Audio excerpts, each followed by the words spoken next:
In our last class, we started the weighted average cost of capital. I've explained the principle such that whenever you want to calculate weighted average cost of capital, you are expected to calculate the cost of capital of individual source of finance.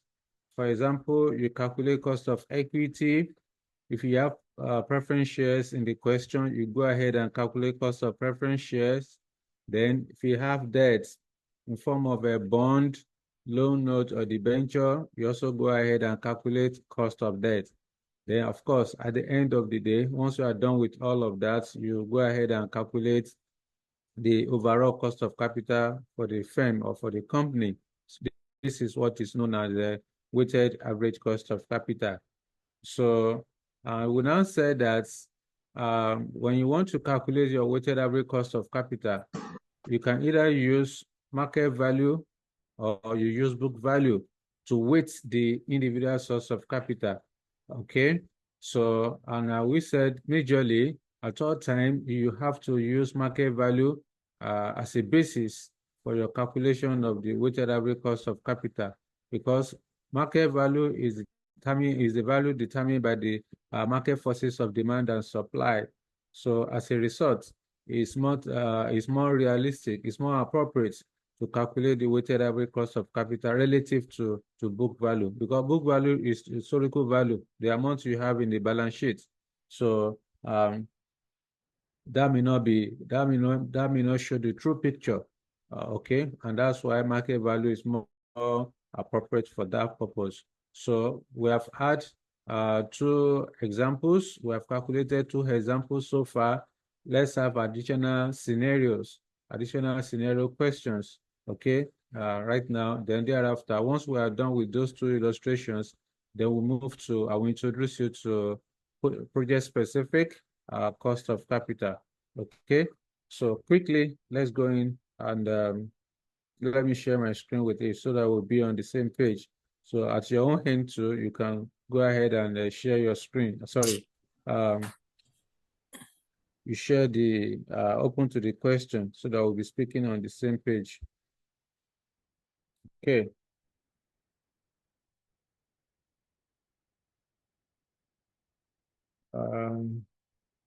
Good evening, sir. Please, can the material be sent to the group chat?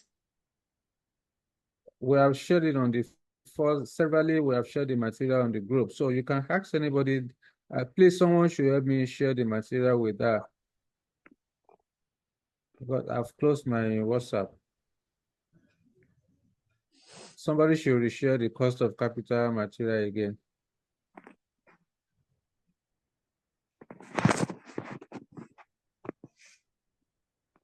Okay.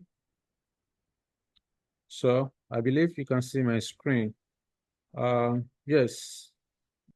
I gave you an assignment, and I gave you an assignment. Only 2 or 3 people attempted the question. I know Robert submitted, Evie submitted. Zainab, did you submit? Zainab. Sir, I wasn't even aware of any assignment. I think I didn't. You are not class. Yes, that day. But I shared it in the group. You can't tell me you did not see it. Zainab, you can say you forgot, but not that you did not see it. Anyways. For SFM. Okay. All of you that refuse to attempt my assignment. I didn't see it now. I'm going to penalize all of you. For ignoring my assignment, I will penalize you. I didn't see it either, sir. Good evening. Jide is there on the group. Anyways, I know what to. That assignment is important to test your understanding. I just saw it. I've seen it. So that assignment is given to test your understanding of the of weighted average cost of capital. Some things are hidden in the question that if you don't pay particular attention to, you may not be able to, because we saw similar question in the class. So I went ahead to tweak the question, to twist it in such a way that, okay, somebody even called me to say that, we have solved this question in the class. but that notwithstanding, no worries. So let's move on. Okay. Yes. I need somebody to read illustration number 11, Equity Pro. Let's solve this illustration number 11. Who is helping us? Yep. Who is helping us to read?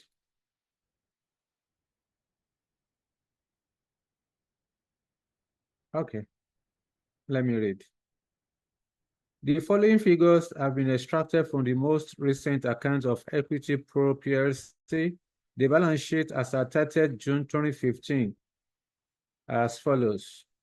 Ordinary share capital, authorized 4 million shares of ₦1, summary of profits and dividends.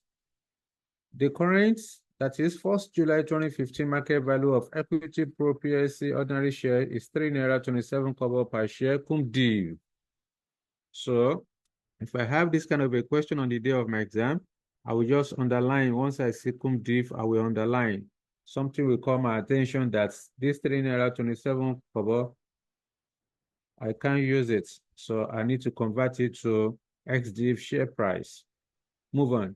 An annual dividend of 810,000 is due for payment shortly. So that's double information to tell you that the ₦3.27 is not usable, because the examiner has told me that dividend is due to be paid. That means dividend is still outstanding. So move on.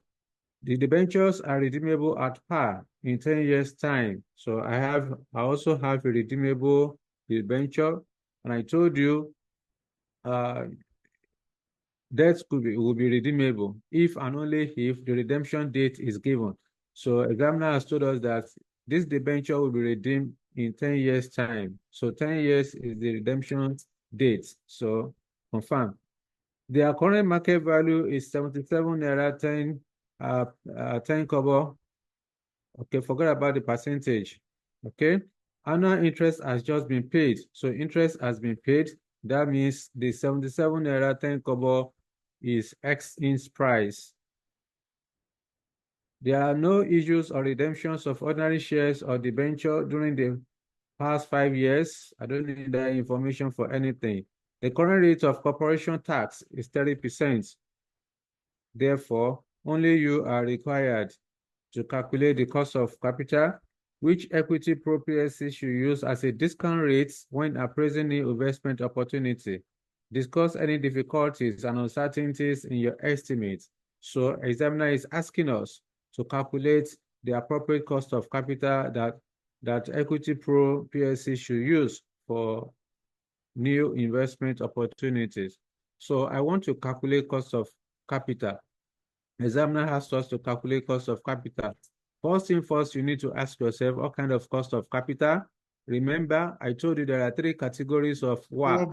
Excuse me, please. Sorry, please. Where did we post this question? Because I'm looking at my notes. When was it this one posted? It's the same question we'll be using, same material we'll be using all this while.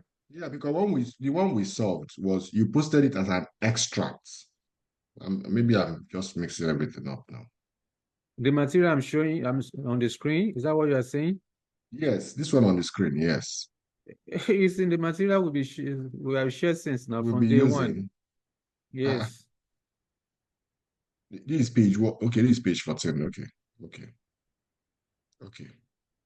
Trying to get that. Please go on. Thank you. At this point, let's go ahead and solve. Like I was trying to say, when you are asked to calculate cost of capital, you need to ask yourself what kind of cost of capital.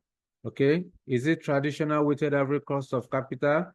Is it project specific cost of capital? Or is it WACOCA, that is work weighted average cost of capital of the combined activities? Because each of them, there are different ways of solving them, okay, of calculating them. So at this point, and I told you that the traditional work will be computed if in the question you are given capital structural information. Okay, in the question, you can see ordinary share capital, you can see preference share capital, or you have debt capital, and the price of each of them are also given, including the returns attributable to the providers of capital. You are given dividend, you are given interest. So once you have that kind of information in the question, you need nobody to tell you that you are supposed to calculate traditional WACC. Like in this case, I can see in the balance sheets, examiner has given to me ordinary share. Of course, any company must have share capital.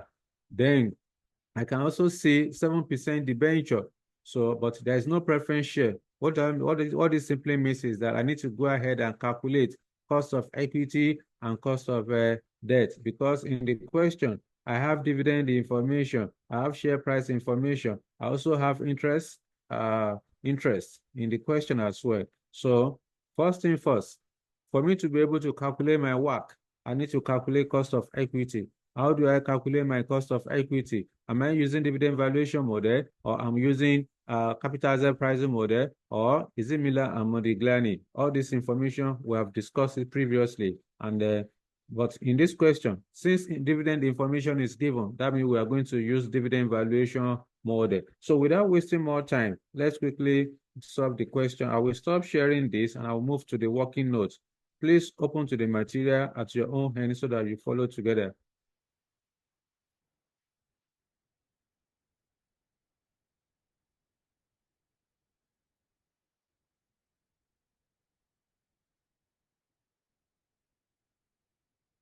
Okay.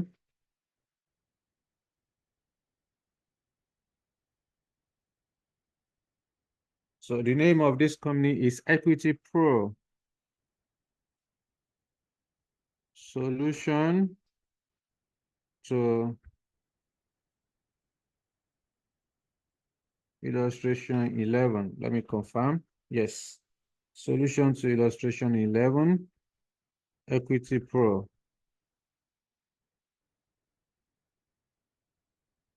PLC.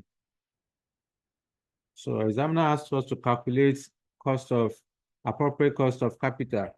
Again, remember, so you can't just start from WACC. There are processes you must undertake before you get to WACC. So you need to calculate. You go to the balance sheet of the company. Do you have ordinary share capital? Yes, you calculate cost of equity. Do you have debt? Yes, that's the 7% debenture. So you calculate cost of redeemable debenture. Then you now proceed to calculate your WACC. So first thing first, I will say number one, calculating cost of equity. KE. So I've already explained how do I calculate my cost of equity. Am I using dividend valuation model? Am I supposed to calculate cost of equity using capital asset pricing model or Miller and Modigliani formula? So because you are given dividend information, so once you have dividend information in the question, you need nobody to tell you that you are supposed to use dividend valuation model. So you don't come here when you are solving. You can't just come and say, okay, dividend valuation model should be used to calculate the cost of equity since dividend information is given. It's a waste of time. If you do it, examiner will not penalize you, but you can't earn any mark. It's a waste of time. Therefore, I will just come here. I will say KE, cost of equity, equal. Before I put down my formula, I need to go back to the question and confirm whether I'm given, when you want to calculate cost of equity, remember, we have, when you want to calculate cost of equity, you need to ascertain from the question whether that dividend is constant or dividend will grow. So in this question, examiner did not tell us that dividend will grow, but we have history of dividend paid. You can see from the income statement given to us, from the profits given to us in the question, summary of profits and dividends. You can see dividend from 2011 up to 2015. So dividend has grown from 620,000 to 810,000 in the question, okay? So what this simply means is that there's an increase in dividend paid from 620 to 810. So as a result, you need to first of all go and calculate growth rate. So you need to go and calculate growth rate. So how do I calculate my growth rate? I told you there are two methods that you can use to calculate your growth rate.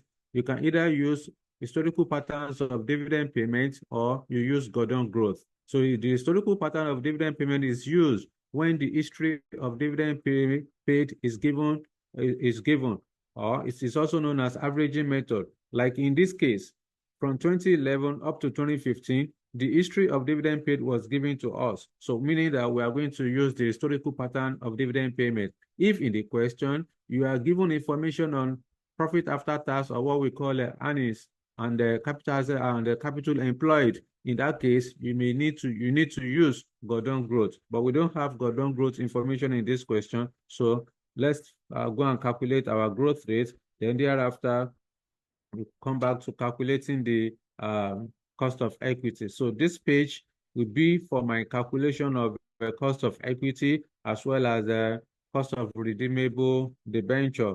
Okay. Okay, then this one will be for my calculation of WACC. So in this case, I will then estimate some pages. Just a quick one, please. Sorry. If they give both, because if they give both, if you have information for both, whether it's the Gordon growth model or the historical growth, it throws up different answers. So if they don't tell us which one to use, which one do we use? We just pick one and start solving. If they give both, I'm just thinking aloud now.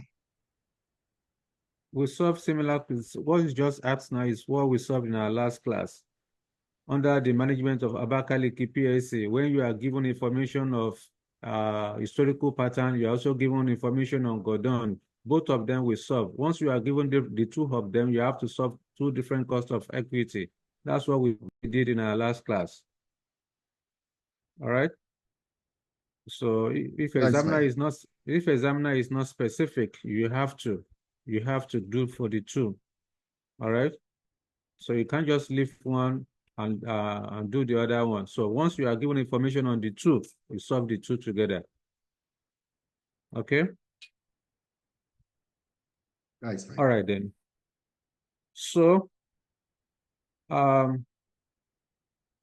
let's start our working from here. I think I've estimated two. Okay, this is the first one, second one. So let me start my working from here. Hopefully this will be okay.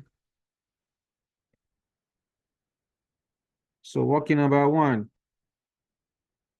Examiner has told us in the question, we are given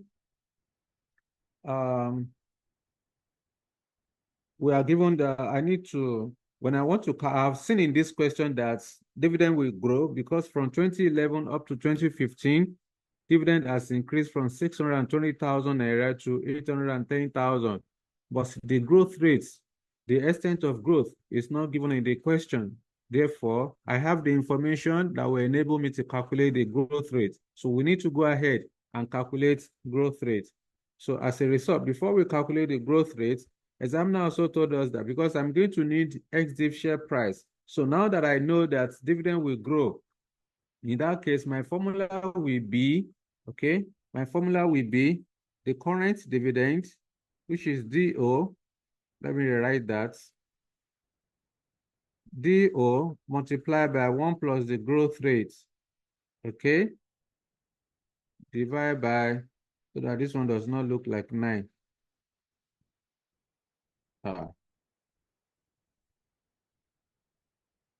Okay. Divide by ex-div, ex-dividend, share price, plus the growth rates, all of this multiplied by 100 over 1. So this is the formula for calculating cost of equity where dividend is growing or where there is growth in dividend payments. So first thing first, I need to go and calculate dividend per share. My DO is the current dividend or the latest dividend. G is the growth rate, okay? G is the growth rate. Therefore, I need to, in the question examiner did not give dividend per share. I'm only given total dividend. Therefore, I need to go and calculate dividend per share. If I want to use power value, so I will calculate dividend per share. I can also use absolute value. We are still going to get the same thing. I can demonstrate the two for you to see. So I want to calculate dividend per share. So dividend per share is equal to total dividend divided by number of shares, number of ordinary shares, which is equal to total dividend is the current dividend of 810,000 divided by number of shares. I will go back to the question in the balance sheet. What's the number of shares? Please, in this question, the examiner has given you ordinary share capital authorized 4 million shares of 1 naira. Then issued 3 million shares of 1 naira. Please, you don't use authorized share capital. Rather, it should be issued share capital. So the issued share capital is 3 million shares. So let's go and put it there. Divide by 3 million shares. So what do you have here?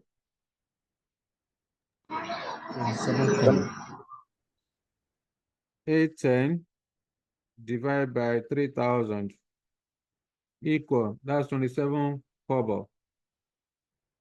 Okay. The dividend per share is 27 kobo. Then working number 2, I need to calculate ex-div share price. X dividend share price is calculated as the cum div share price minus current dividend. Okay. Let me push this one up. So which is equal to my cum div share price. I will go back to the question. What is the cum div share price? Examiner has told us that the current market value of Equity Pro PLC ordinary shares is 3 naira 27 kobo per share cum div. So the 3 naira 27 kobo, 3.27 is cum div. It means that if it is cum div, it means that the share price included dividend. So the dividend, the share price that exclude dividend is what you need to calculate your cost of equity. Therefore, for you to get your ex-div share price, you have to less the current dividend from the cum div share price. And the current dividend in this case is 27 kobo we have computed. Therefore, what do you have? This is 3 naira. Okay, that's 3 naira per share. Okay, so the ex-div share price is 3 naira per share. So working number 3 that we are going to do is to calculate, because in the question we have seen that dividend has grown from 620,000 naira to 810,000 between 2011 and 2015. So as a result, we need to go ahead and calculate growth rate. How am I going to calculate my growth rate? Am I going to use historical pattern of dividend payment, or I'm going to use Gordon growth? Because I'm given the history of dividend paid. Therefore, I'm supposed to use averaging method, or what is also known as historical pattern of dividend payment. So I would then say growth rates. G.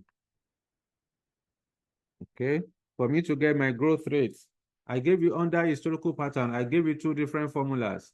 And I told you that when the history of dividend paid is given year on year, then you are going to use n-1 into square root latest dividend divided by dividend paid in the first year, or -1. But if you are given the history of dividend paid, the dividend paid in the first year and dividend paid in the current year, then in that case, it will be n into square root latest dividend divided by the dividend paid in the first year, or -1. All of this, we have demonstrated it in our previous class. Okay, so I'm just buttressing on that. Therefore, I would then say G equal to, because the history of dividend paid from 2011 to 2015 was given. So I'm going to use n-1 into latest dividend over dividend paid in the first year, or -1 equal. I would then say n from 2011 to 2015, how many years? That's 5 years. So I would then say 5 minus 1 into the latest dividend is 810,000. The latest year, the current year is 2015. So dividend paid in the first year is 2011 was 620, or -1. So what do you have here? If I like, I can convert mathematically. I can say 5 minus 1 is equal to 4. Therefore, I will say 810 divided by 620 raised to power 1 over 4. Okay, all minus 1. So I'll just bring out my calculator to say 1 over 4 is 0.25. Therefore, 810 divided by 620 equal raised to power 0.25 equal minus 1 equal multiplied by 100 equal this 6.9%. So try it at your own hand. You have to get 6.9 equal to 6.9%. Approximately, my growth rate is approximately 7%. So try it at your own hand. You must have the same answer. So now that I've calculated the growth rate, I've also calculated the ex-div share price, including dividend per share. I can then go ahead to calculate my cost of equity. So I'll go up there. So slot in the variables in the formula. So I'll just say KE equal to, my current dividend is 0.27 multiplied by the growth rate is 7%. 1 plus 0.07 will give 1.07. Then divide by ex-div share price of 3 naira plus the growth rate of 7%. All of this multiplied by 100 over 1. So bring out your calculator. I will then say 0.27 multiplied by 1.07 equal divided by 3 equal plus 0.7 equal multiplied by 100 equal 16.63. Here is 16.63%. So approximately cost of equity is equal to 17%. I'm done with that. I need to go back and calculate cost of redeemable debenture. We don't have preference share in the question, but we have redeemable debenture. So number 2,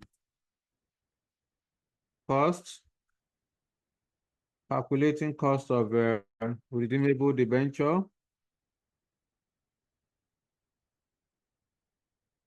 Okay, cost of redeemable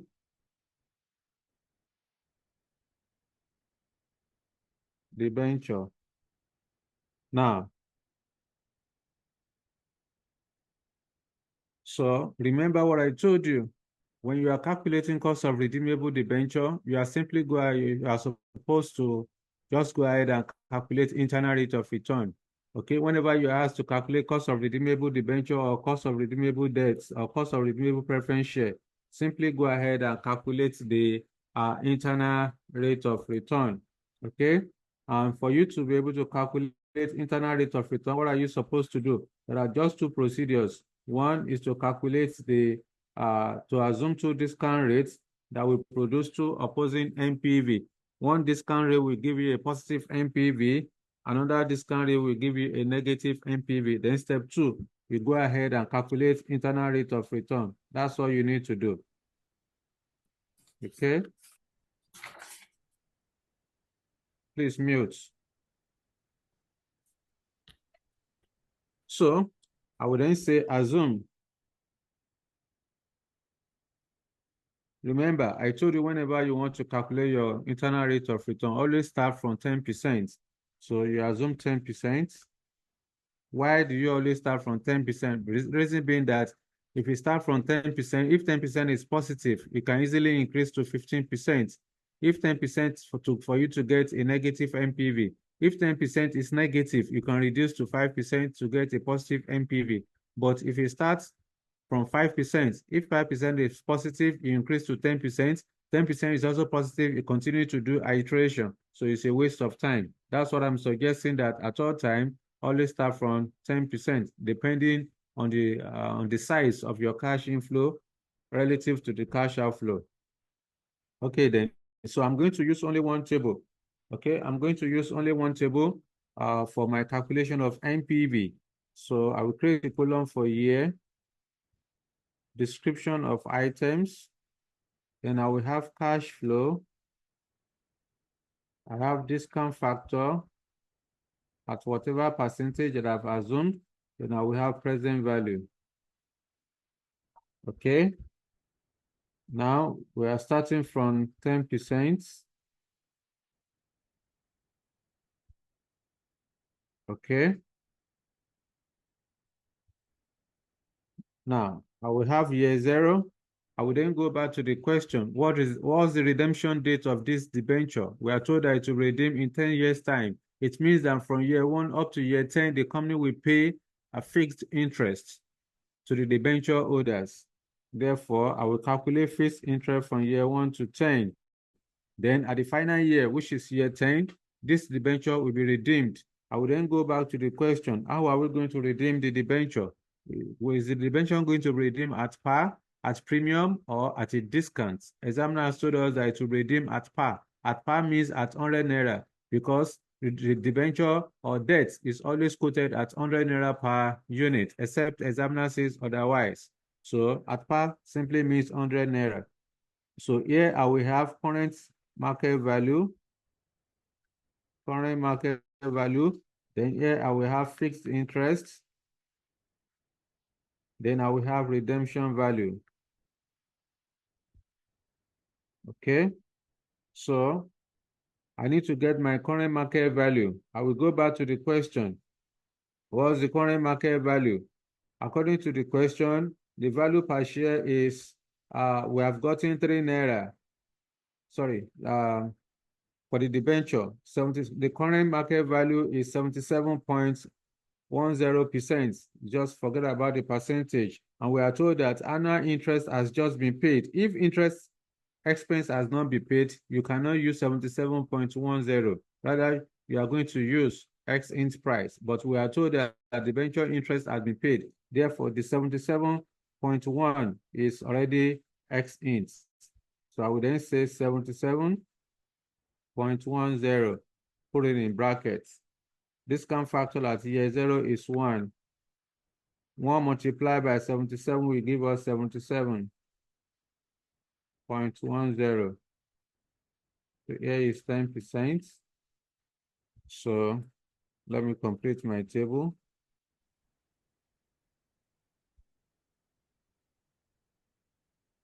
Okay.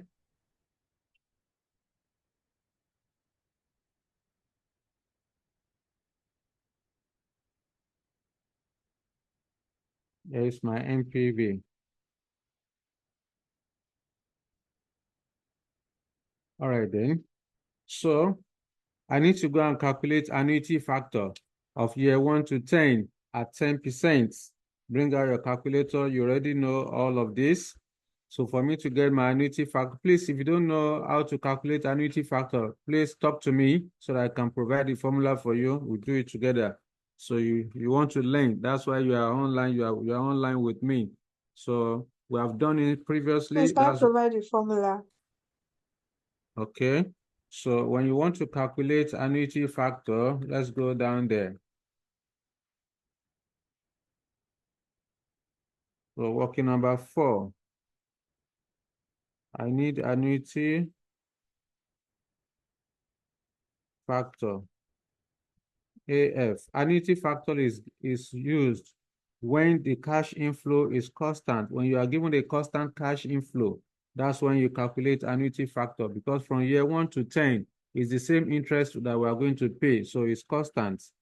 So I would then say AF equal to 1 minus 1 plus R raised to power minus N, all divided by R, equal.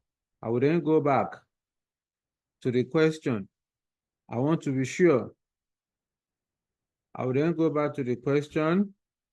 We are assuming 10% first. So I will then say 1 minus 1.10, because we are assuming 10%, raised to power minus 10, then divided by 0.10.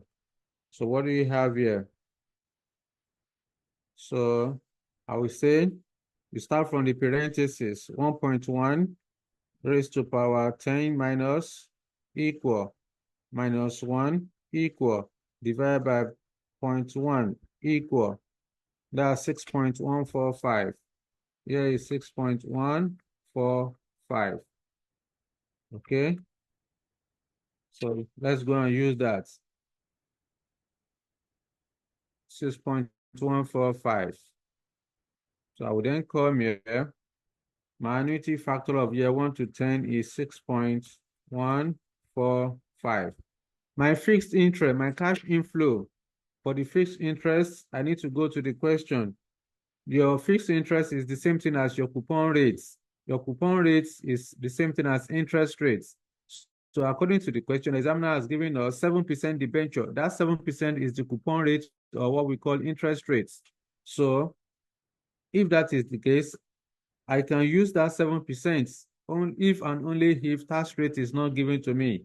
But once I'm given tax rate, I cannot use the 10%, I cannot use the 7%. Rather, I need to come and adjust for tax, because debt is a cheaper source of financing because of tax deductibility benefits. As a result of tax, the amount the company is supposed to pay as interest will reduce, okay, will reduce.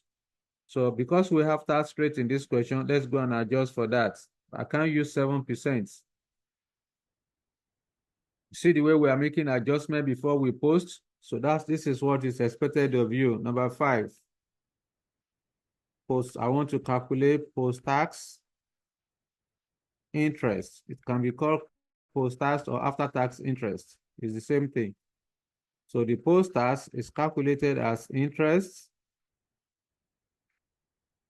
multiplied by 1 minus tax rates. Okay? The interest given to us is 7%. Forget about the percentage, because debt is quoted at 100 naira per unit. Tax rate is 30%. Therefore, I'm supposed to account for 70%. So with this, what do you have there? That will be 4.9. 4.9 is my after-tax cost of debt. Therefore, I need to go and post 4.9 instead of 7.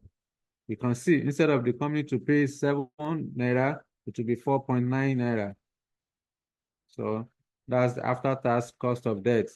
Then redemption value.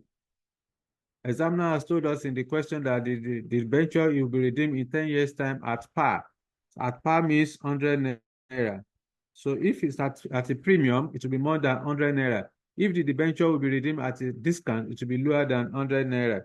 So at this point, I need to calculate discount factor for year 10 at 10%. So 1.1 raised to power 10 minus equal, that's 0.386. 0.386. So multiply by 100. This will give me 38.6. Okay. Then 4.9 multiply by 6.145 equal 30.1. Here is 30.1. So let's find our NPV at 10%. So I have 38.1.6 plus 30.1 equal 68.7 minus 77.1 equal 8.4. Here is minus 8.4. Okay, minus 8.4.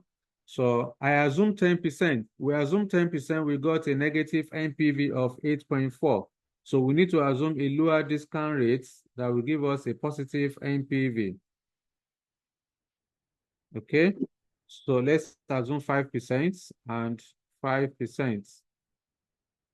5%. 5%. So we need to calculate annuity factor. Year 1 to 10 at 5%. So I've already given an example. I don't need to go and do working for this one again. I will just say 1.05 raised to power 10 minus 1 equal divided by 0.05 equal 7.722. Here is 7.722. Okay. Then discount factor at year 10, discount factor for year 10 at 5% will give me 1.05 raised to power 10 minus equal 0.614. Here is 0.614. Multiplied by 100 will give us 61.4. Okay, here is 77.1 brackets. Then for the annuity factor, I will then say 4.9 multiplied by 7.722 equal 37.8. Here is 37.8. So what do you have here? 37.8 plus 61.4 equal 99.2 minus 77.1 equal 22.1. Here is 22.1. So positive. So we assume 10%, we got a negative NPV of 8.4. We reduce the discount rate to 5% and we got a positive NPV of 22.1. So since we have since we have two opposing NPV, so we need to go ahead and calculate the internal rate of return. So at this point, I would then say cost of debts, KD, cost of debt denoted as KD, which is the same thing as internal rate of return, is calculated as the lower discount rates plus net present value of the lower discount rates divided by net present value of the lower discount rate plus net present value of the higher discount rates. All of this multiplied by higher discount rate minus the lower discount rates. So equal, we assume 5 and 10%. 5% is lower. Therefore, this is 5 plus the NPV of that 5 is 22.1 divided by 22.1 plus NPV of higher discount rate 8.4. All of this multiplied by higher discount rate of 10 minus just lower discount rate of 5. Bring out your calculator, final answer. 22.1 plus 8.4 equal, that's 30.5. Therefore, 22.1 divided by 30.5, okay, equal, multiply by 5, equal, plus 5, equal, 8.62%. Here is 8.62%. Approximately, the cost of redeemable debenture is 9%. Okay, it's 9%. So we have calculated cost of equity to be 17%. We've also calculated cost of redeemable debenture to be 9%. At this point, we can then proceed to calculating the weighted average cost of capital. Number 3, if I like, I can use formula. If I like, I can use the table. Whichever one I use, we are calculating the same thing. So let's just use formula and move on. So I would then say calculating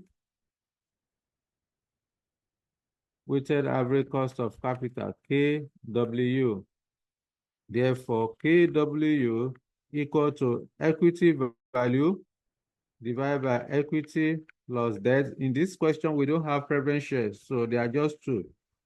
Multiplied by cost of equity plus the value of the debenture divided by equity plus debt multiplied by cost of debt 1 minus tax. All of this multiplied by 100 over 1. So this is the formula for calculating the weighted average cost of capital. Now, I would then say KW equal, I'm looking for the market value of equity. Remember what I told you in our last class. At all times, it has to be market value. You don't use book value, except examiner says otherwise. Only when examiner asks you to use book value is when you use book value. Where the question is silent, you need nobody to tell you it has to be market value, because market value is the price determined by the market forces of demand and supply. It's the most appropriate and acceptable price to use, okay, when you want to calculate your cost of equity. You only use this. You only use the market value or book value just to get the proportion of equity and debt or preferential in the question. So that's essence, to form the proportion of each source of finance in the company total pool of capital. So at this point, I need to go and calculate market value of equity and the market value of the debenture. So working number 6. Working number 6, market value. Okay. So market value of equity is calculated if in the question I'm given number of shares. So I don't need to say share price divided by nominal price multiplied by ex-div share price. Because I already have number of shares in the question, I will just say number of ordinary shares multiplied by ex-div share price. That's all I need to do. I will then say equal. Number of ordinary shares is 3 million shares.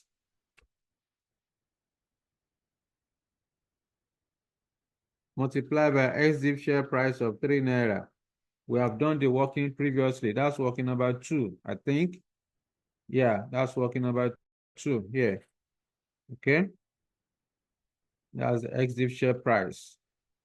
Therefore, the market value of equity is equal to 9 million naira. Okay. Then I need to calculate market value of the debenture or debt.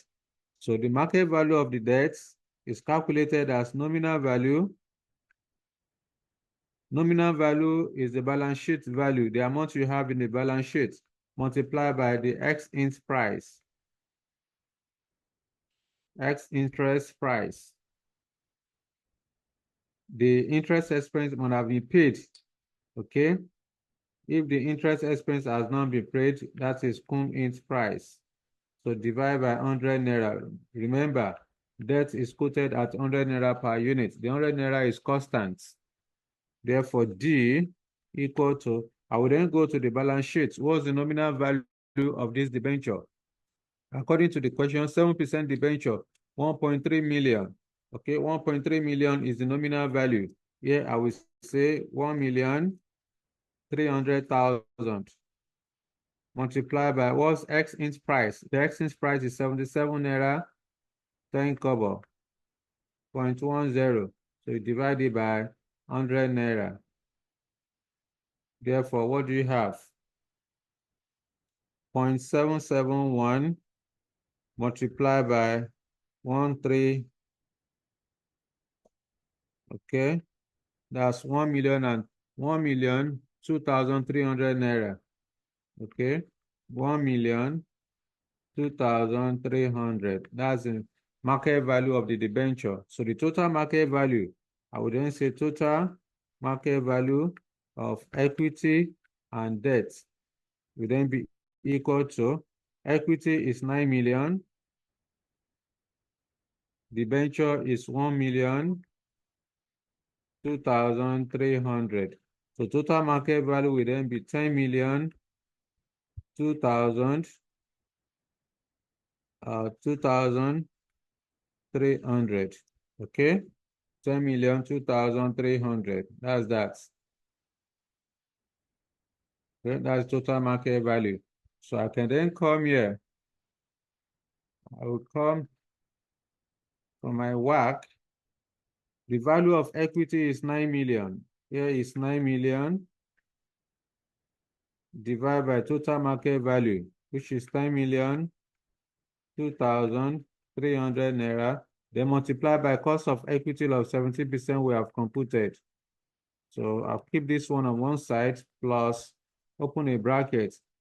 The value of the debenture is 1,002,300 naira. Okay, divide by the total, 10,002,300. then multiply by after-tax cost of debt. Our cost of debenture is 9% after tax. So here is 9%. Please, there is no need for you to come and put 1 minus tax again. Before we arrive at this 9%, we've already deducted tax. Remember, we calculated post-tax interest in our working number 5. That's how we arrive at that 7. We've already deducted tax. We've already adjusted for tax. So don't go and be doing 1 minus tax again when you're calculating your work. That will be double dipping. Double dipping means when you treat an item twice. So that means you are double dipping. So don't do that. Okay. So I would then say KW equal. Bring out your calculator. So I will say, okay, I still have something on my, okay, let me just do it afresh. So 9 million divided by 10 million, remain 102, 300, okay, equal, multiply by 17. Forget about the percentage you have behind the 17. Just put 17 equal. This is 15.3. 15.3. So here is 15.30% plus the other side. I would then say 1,200,300 divided by 10,000,2,300, okay, equal, multiply by 9, equal 0.90. Here is 0.90%. 0.90%. So you add the two of them together, what you get? So here is 15.3 plus 0.9. 0.9 equal, that's 16.2%. 16.2%. So the cost, the weighted average cost of capital is approximately 16%. So that's that. This is how to calculate WACC. We are done with the question. I can then say the appropriate cost of capital of Equity Pro. I will say Equity Pro PLC. Equity Pro PLC should use 16% to evaluate its investments opportunity. That's that. Okay. So that's end of the question. Please let me know if you have any question for me so that we can move to the next illustration. Do you have any questions so far?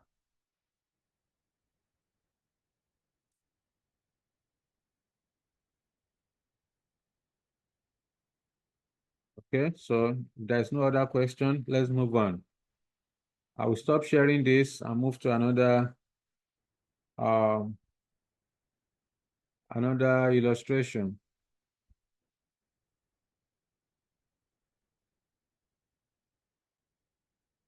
Okay.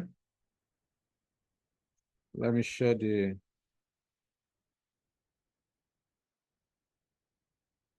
So let's have another illustration under traditional work. Let me see another scenario that we can use. Okay, let's solve this illustration number 8. Let's solve this illustration number 8. Somebody should read, please.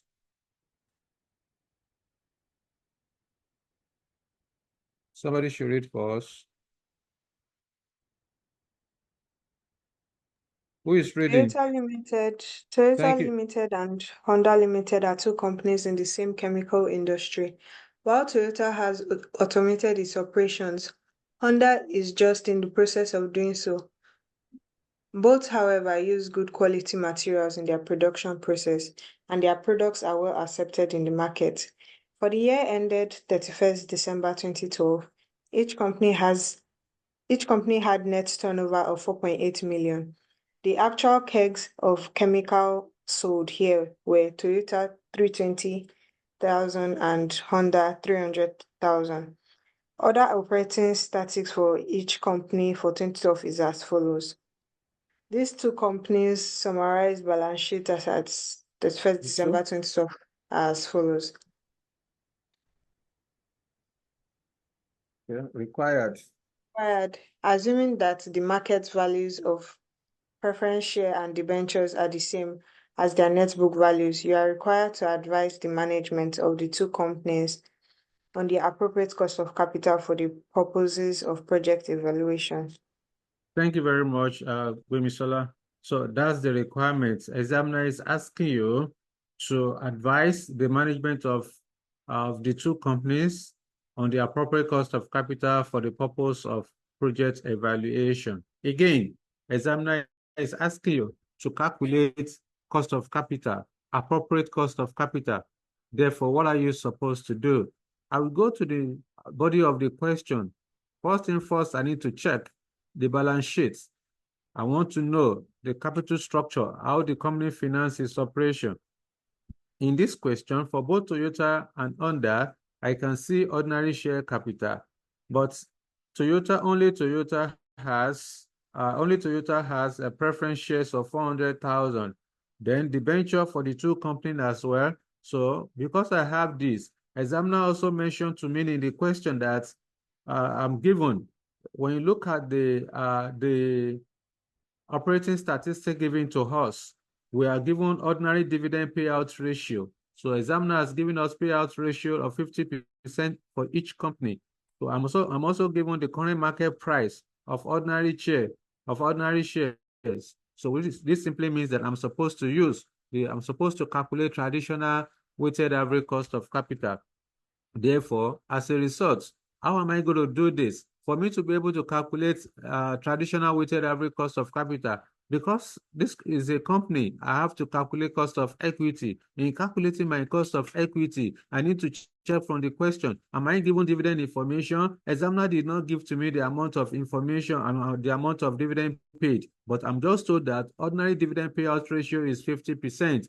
So, which is a clue, okay? Because for you to be able to calculate cost of equity using capitalized pricing model, examiner must give to you the risk-free rate of return and at the same time the market return. We don't have any of that in this question, so that's out of it. So you are supposed to use dividend valuation model to calculate your cost of equity. So, but because dividend is not given in the question, therefore you have to go ahead and determine the dividend. How do you get your dividend? Very simple. Remember, dividend is paid from the earnings of the company, from the profit after tax, okay? Out of the profit, in your POL, in your profit or loss account, the top line item is the revenue. From revenue, you less the direct sales and the direct cost. That is the cost of sales or cost of goods sold. You have your gross profit. You less your operating expenses. You have your profit before interest and tax. So you charge your interest expense, you have your profit before tax, you charge your tax, you have your profit after tax. Once you have your profit after tax, immediately after the profit after tax, you must pay your preference dividend, okay?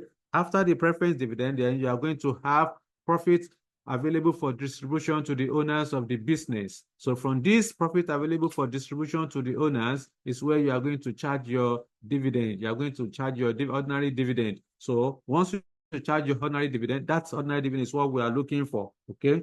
So that is the method we are going to use in this question. Examiner has hidden the dividend information in this question. So they now throw you into the feed to go and be looking for it. So you have responsibility. You must be able to think outside the box. What am I supposed to do in this situation? So the direction will be there for you. What you need to do is just for you to shine your eyes and be able to identify the variables you are looking for in the question. Where the variable is not available, you must be able to think outside the box how you are going to get it, okay? So this is very important. Move on from here. So I will stop sharing this and I will move to the working note so that quickly within the next few minutes, we complete this and move to the next one.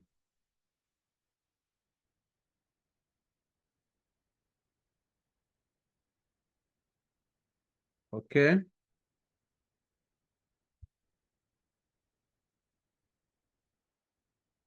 So we want to, first thing first, we need to do workings for dividends. So this is the illustration. What are we solving? Illustration number 8. So I will say solution to Kilo 8. Okay. The name of this company, we have two of them, Toyota and Honda. Toyota and Honda PLC. So again, since dividend information is not given, or since dividend is not given, let me just give you additional information so that I will say, since dividend paid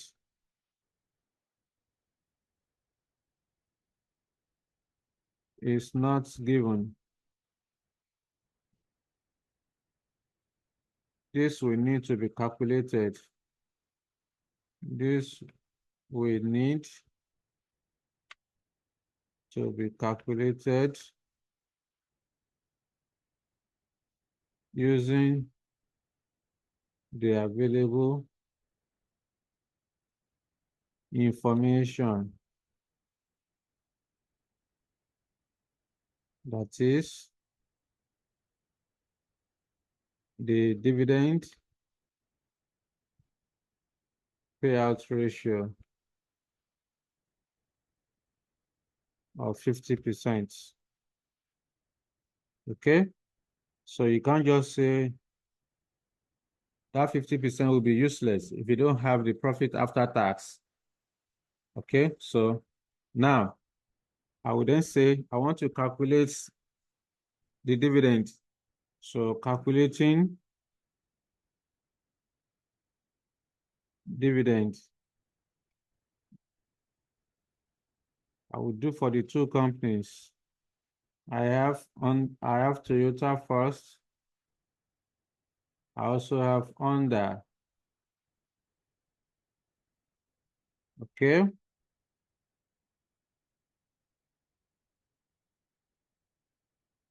I don't know the extent of my table. I can just come in and put Naira in thousands. So I will go back to the question. When you want to calculate your dividend, my target is to first of all calculate the profit after tax. So for me to get to profit after tax, I will pick the first line item, which is turnover. Examiner has told us in the question that each of the company has the same turnover of 4.8 million. Turnover is the same thing as revenue, is the same thing as sales value. So immediately after turnover, I'll pick up all the costs that I have in the question. So I have cost of direct material consumed, 1.8. Please be calling the numbers for me. Okay, material cost. Material cost, 1.8, 1950. What's the next one? Direct labor. Direct labor costs, 1.2, then 450.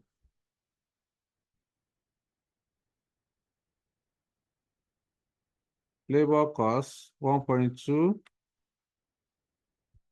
450. Next item, production overhead. Production overhead, 400, 1,000. So production overhead, 400, 1,000. 1,000. Next item, administrative and selling expenses. That's 420, 420. Admin and selling expense. What did I say is the amount? 420. 420 each. Okay, what else? Interest on the debenture, that will come later.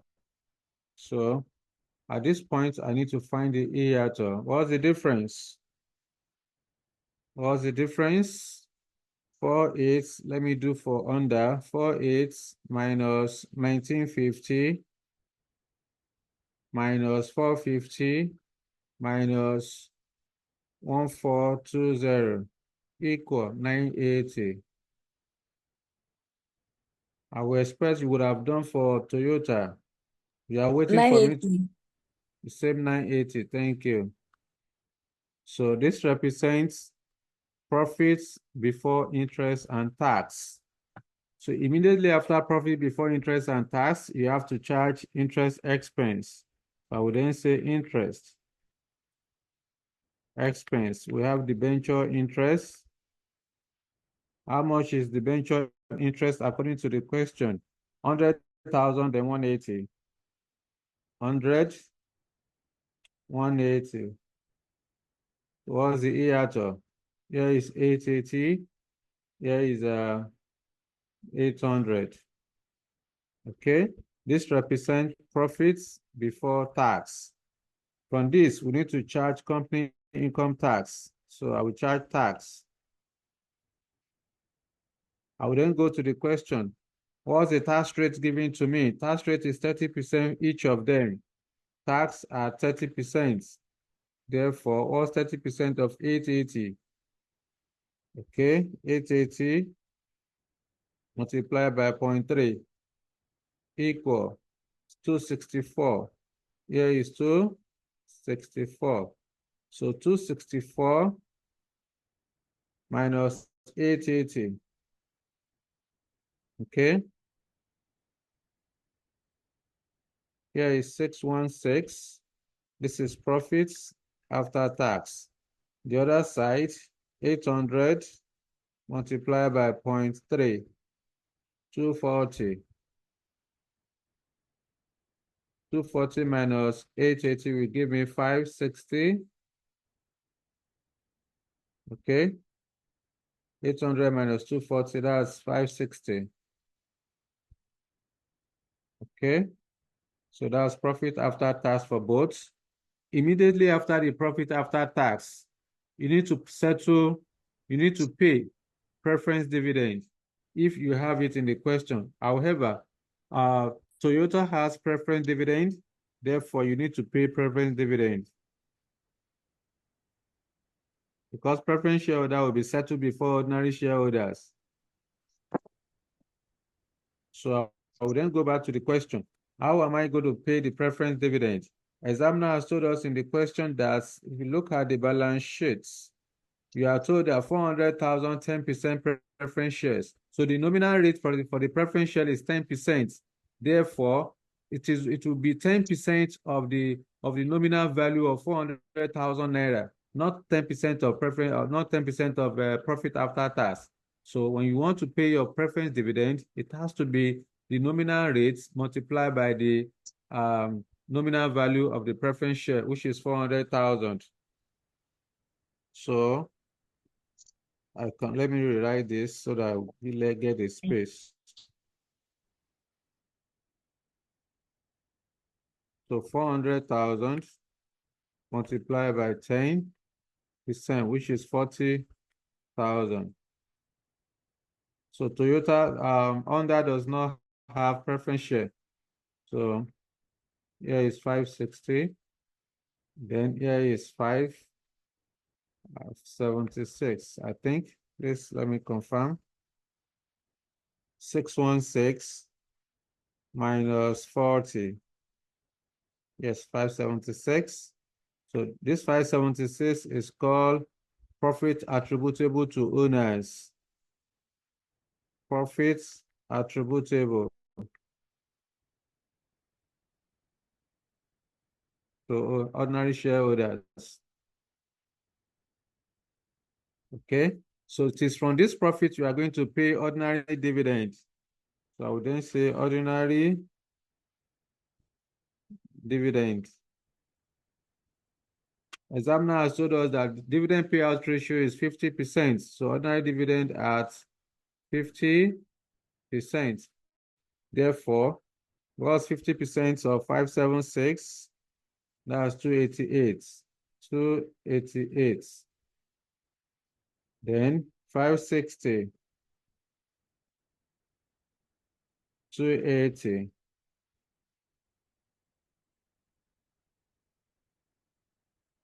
280 288. So the information we are looking for, we have gotten it. The ordinary dividend is what we are looking for. That's essence of this calculation we are doing. So now that we have the dividend, so we can proceed to calculating our cost of equity. So I would then say, this is number 1. Number 2, calculating cost of equity, KE. To get my cost of equity, we've already know in this question, we don't have anything like growth rates. Therefore, cost of equity will be calculated as the current dividend divided by XDIV share price multiplied by 100 over 1. So no growth. So for Toyota, equal. I will then go to the question, what's the current dividend of Toyota? The current dividend of Toyota is 288,000. So I will come here to, I can use absolute number. So 288, if I don't want to use absolute number, I can convert this to dividend per share. Okay, I will convert this to dividend per share. So divide by XDIV share price. I will go back to the question, what's the XDIV share price? Examiner has told us that current market price of each ordinary share is 3 naira 45 kobo and 70 kobo. Sorry, 3 naira 45 kobo and 70 kobo. So if that is the case, now my total market value of the equity, so I can just do, I can come here to say 3 naira 45 kobo multiplied by what's the number of ordinary shares? The number of ordinary shares, according to the question for Toyota, is I don't have, we are not given, so we need to come, you need to go and get it. So if that is the case, let me go and do my working then. So instead of putting it here, let me go and do my workings. So use this one to calculate cost of equity, cost of preference share. Then, of course, it's irredeemable debenture. So let me just do my, and then WAP. Let me just go down there and do my workings.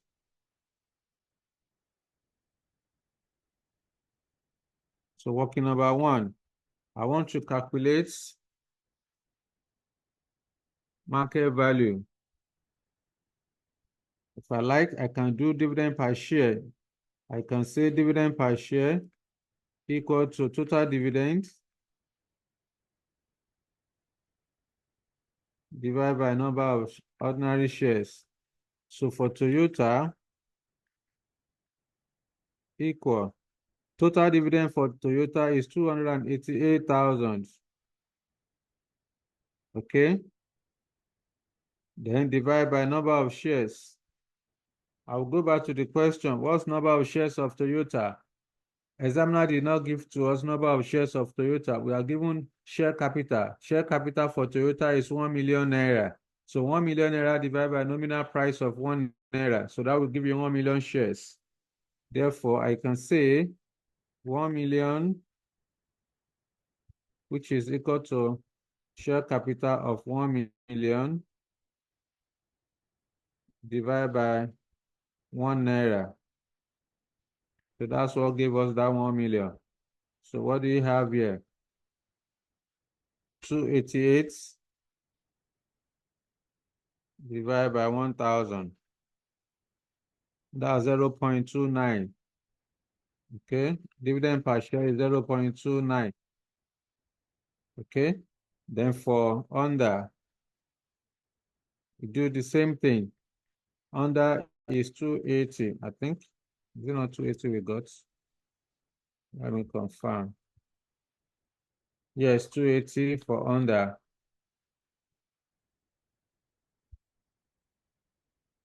$280,000 divided by number of ordinary shares. Again, for Toyota, we are not given number of ordinary shares. We are given a share capital of 1 million naira at 25 kobo. So I can then come here, 1 million divided by nominal price of 25 kobo, 0.25. That's 4 million shares. Sorry, this is not naira, this is shares.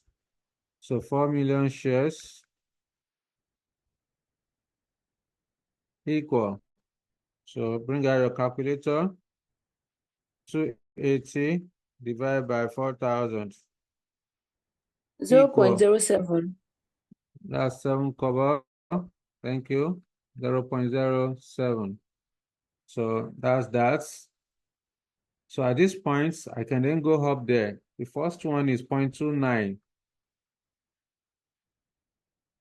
Okay. So I can say XDIV share price. Our dividend, since we are using par value, so I will say 0.29 divided by 3.45 multiplied by 100 over 1 equal. So you can see in this question, the examiner did not tell you whether dividend has been paid or not. So in that situation, you are going to assume that dividend has been paid. Where examiner is silent as to whether dividend has been paid or not, you are going to assume it has been paid. Okay? So if examiner wants you to make any adjustment, they will tell you that the share price is cum div share price. Okay? So what do you have here? 8.4. Thank you. 8.7. No, 8.4. Okay. That is 0.29 divided by 3.45. So that's 0. What am I doing? Let me do it again. 0.29 divided by 3.45 equal multiplied by 100 equal. That's 8.4%, approximately 8%. So cost of equity of Toyota is 8%. Let's do for Honda. So for Honda, 0.07 divided by, what's the market price? Market price of Toyota is 0.7. 0.7 is the market price of Toyota. Therefore, 0.07 divided by 0.70 multiplied by 100 over 1. This should be 10%. Okay, let me confirm. I think it's 10%. 0.07 divided by 0.7. That's 10%. Fantastic. So that's that. We have calculated cost of equity for Toyota, cost of equity for Honda. So at this point, move to the next one, calculating cost of preference share. Number 3. Calculating costs of preference share. So at this point, I need to ask myself, what kind of preference share? Is it redeemable or irredeemable preference share? And I told you it will be redeemable if and only if the redemption date is given. In this question, we don't have the redemption date, so it will be assumed it will be calculated as cost of irredeemable preference share. So only Toyota has preference share. Therefore, for Toyota, before that, KP, the cost of irredeemable preference share is calculated as fixed dividend divided by XDIV share price multiplied by 100 over 1. Okay? So KP will then be equal to my fixed dividend. I will go back to the question. What's the preference dividend? We calculated preference dividend to be equal to 40,000 naira for Toyota, 40,000 naira. Okay, if I want to use power value, if I want to use total value, so my dividend is 40,000 naira divided by my XDIV share price. So again, we are not told whether preference dividend have been paid or not. So we are going to assume it has been paid since we don't have any clue in the question as to whether it has been paid or not. So I will divide it by the market price. Okay, we are told that the book value of preference share and debenture is the same as their market value. Therefore, here is 400,000 naira. Multiply by 100 over 1 will give me 40%. Sorry, will give me 10%. So the cost of irredeemable preference share for Toyota is 10%. Okay, this is for Toyota.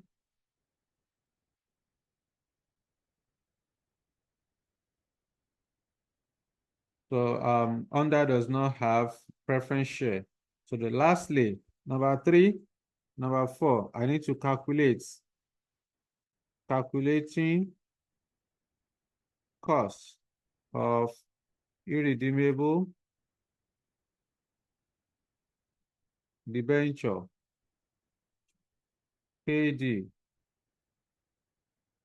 So KD is calculated as fixed interest. I will go to the question, am I given tax rate? Yes, there is tax rate. If there is tax rate, then you need to adjust for tax.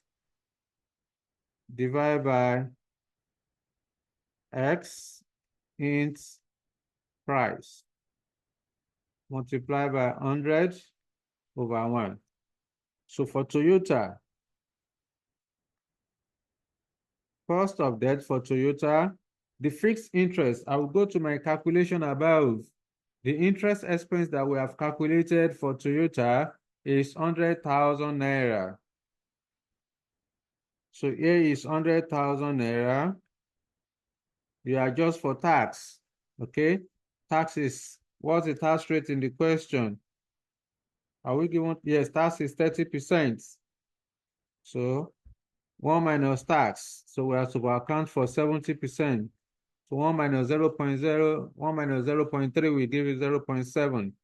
So divide by X int price. Again, the market value of the debenture is the same thing as the book value. That's what the examiner told us to do. So I will then go back to the question, what's the book value of the debenture? The book value of the debenture is 800,000 naira for Toyota. So here will be 800,000 naira, then multiply by 100 over 1. What you get? Okay, 70 divided by 800 equal, multiply by 100 equal 8.8%. That's approximately 9%. Okay, so I will do for under equal. The fixed interest for under as calculated above is fixed interest for under is 180,000 naira. So here is 180,000. Then the book value of the debenture for under, according to the question, is 1.2 million. Here is 1.2 million. So I need to adjust for tax, it's 30%. So we are accounting for 70%. Multiply by 100 over 1. What you get? 180 multiplied by 0.7 equal, divided by 1,200 equal, multiply by 100 equal. That's a 10.5. 10.5 approximately, you can say 11%. So we have calculated cost of equity, cost of preference share, then cost of irredeemable debenture. Finally, we need to calculate the weighted average cost of capital, number 5. Calculating weighted average cost of capital, KW. So KW equal to equity value divided by equity plus preference plus debts multiplied by cost of equity plus value of preference share over equity plus preference plus debt multiplied by cost of preference plus value of the debenture divided by equity plus preference plus debt multiplied by cost of debt 1 minus tax. All of that multiplied by 100%. I will then pick Toyota equal equity value for Toyota. Have we done the working before? The value of equity, we have done it previously. The value of equity is 9 million. We calculated this minutes ago. Let me see, where did we do that?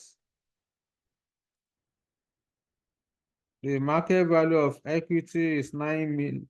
Is it 9 million? No, not in this one. Okay, let's just do it. Working number 2 now. Market value.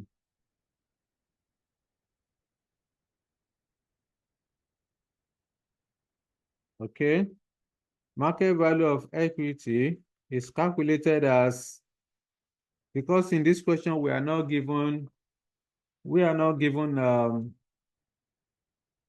though we have it here, yeah, we have it as, okay. So since we are not given number of shares, I will just say share capital divided by nominal price multiplied by XDIV share price. So for Toyota, the share capital of Toyota is 1 million naira. Nominal price is 1 naira. XDIV share price is 3.45. What you get? This will be 3,450,000. Okay. Then for Toyota, for Honda, equal the same share capital of 1 million naira, but the nominal price is 25 kobo. The XDIV share price is 70 kobo. So this will give us 700,000. No? That should be 2.8. Let me do that. 1 million divided by 0.25. That's 4 million multiplied by 0.7.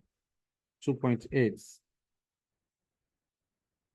Here is 2,800,000. So that's for that. Then the market value of the preference share, we already have that.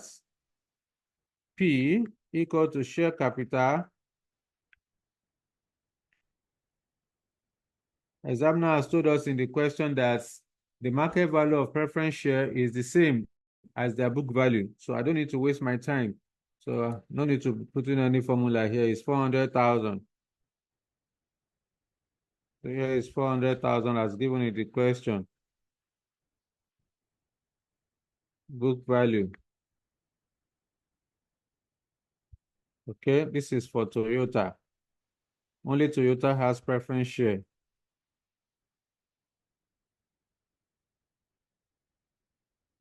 Then the market value of the debenture.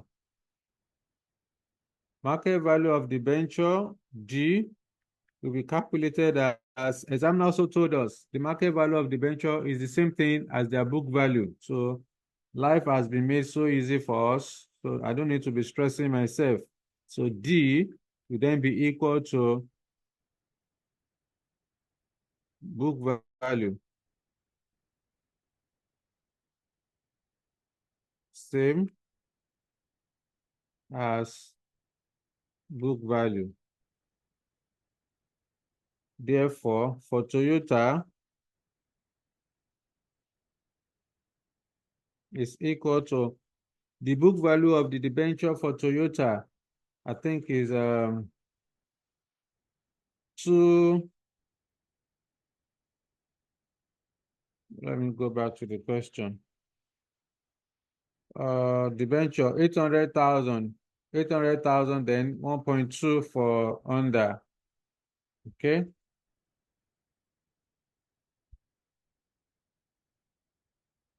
$800,000, then under 1,200,000.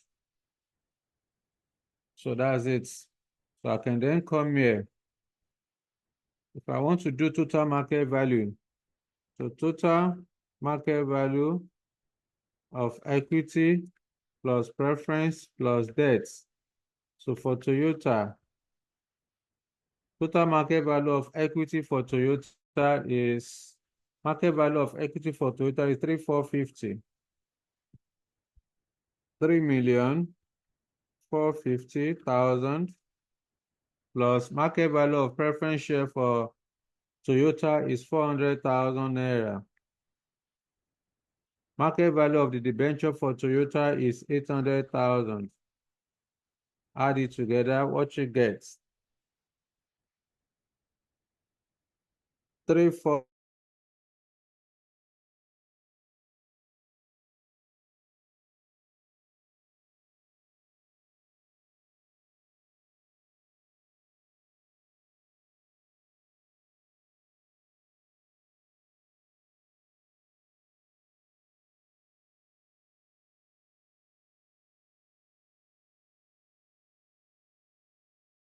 It's plus 1.2.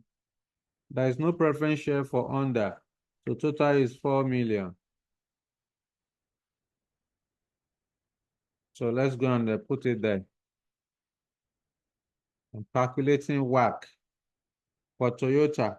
Equity value for Toyota is 3,450. The total market value for Toyota is 4,650. There's no need for me to come and be putting 3,450 plus 400 plus 1 point something something. So it's a waste of time. I've already done the total down there. So multiply by cost of equity. The cost of equity we computed for Toyota is equal to 8%. 8%, then 10% for under. So multiply by 8% plus value of preference share is 400,000 divided by total value of 4,650. Multiply by cost of preference share of 10% plus the value of the debenture. What's the value of the debenture again? The market value of the debenture is Toyota 800,000. 800,000 divided by 4,650. Multiply by cost of the debenture. For Toyota, cost of debenture is 9%. Is already, that 9% is already after tax. So no need for us to come and be adjusting for tax again. Multiply by 9%. Therefore, what you get for each of them equal 3,450 divided by 4,650 multiplied by 8 equal 5.94. Here is 5.94% plus 400 divided by 4,650 multiplied by 10 equal 0.86. 0.86% plus 800 divided by 4,650 multiplied by 9 equal 1.55. 1.55%. Add it up. So 5.94 plus 0.86 plus 1.55 equal 8.35. 8.35%, approximately 8%. Okay, this is approximately 8%. Okay, so let's do for under. So under is financed with both equity and debenture, so no preference share. So for under, the market value of under is 2.8, and the total market value of under is 4 million. So 2.8, excuse me, 2.8 divided by 4 million.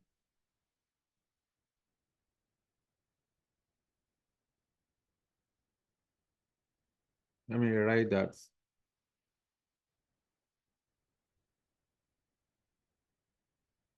Divided by 4. Multiply by cost of equity of under. What is cost of equity of under? The cost of equity of under is 10%. Multiply by 10%. Okay? Plus the value of the debenture is 1.2 million.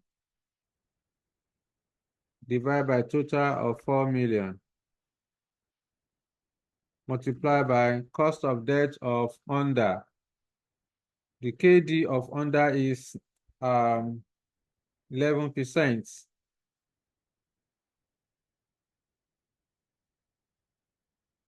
So bring out your calculator. 2,800 divided by 4,000 multiply by 10 equal to 7% plus 1,200 divided by 4,000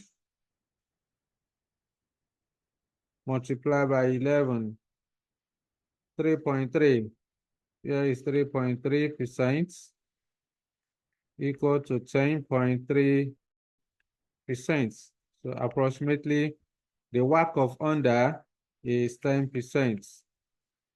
So examiner is asking us to advise.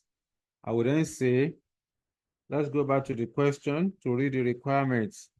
You are required to advise the management of the two companies on the appropriate cost of capital for the purpose of project evaluation. I would then say, Toyota PLC should use, what did you get? 8%. Yeah, should use 8%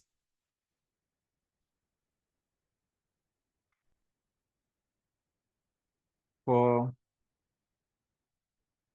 its project's evaluation.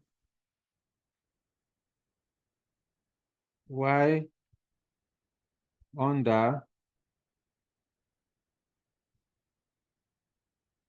can apply 10% to appraise is investments opportunity. That's that. We have advice. Okay, so that's end of the question. That's end of the question. Let me know if you have any question for me. So at this point, we are done with traditional weighted average cost of capital. We have 2 more to go under cost of capital. One is project specific cost of capital, which is very straightforward. Then the next one is weighted average cost of capital of the combined activity. It's even the cheapest. So talk to me if you have any question for me right now. If not, I will just go ahead and explain what project specific cost of capital is all about. So let me hear from you if you have any question for me.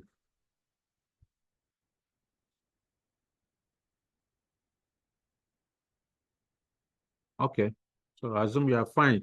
So let's move on. I will stop sharing this. Let's go to, let me share my screen with you again, the material.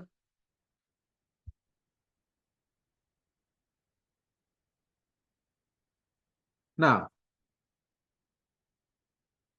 let's discuss project-specific cost of capital. Okay, what do you mean by project-specific cost of capital? When do you apply projects? When do you calculate project-specific cost of capital? What are the procedures involved in the calculation of project-specific cost of capital? Okay, that is what we want to discuss right now. So, project-specific cost of capital is calculated when a company is diversifying into a new industry, or when business and financial risk are expected to change significantly as a result of undertaking a project. Okay, so that is when you calculate project-specific cost of capital. I repeat, project-specific cost of capital is calculated when a company is diversifying into a new industry, or when business and financial risk are expected to change as a result of undertaking a project. This is because cost of capital must be consistent with the risk associated with a project. I repeat, cost of capital must be consistent with the risk associated with a project.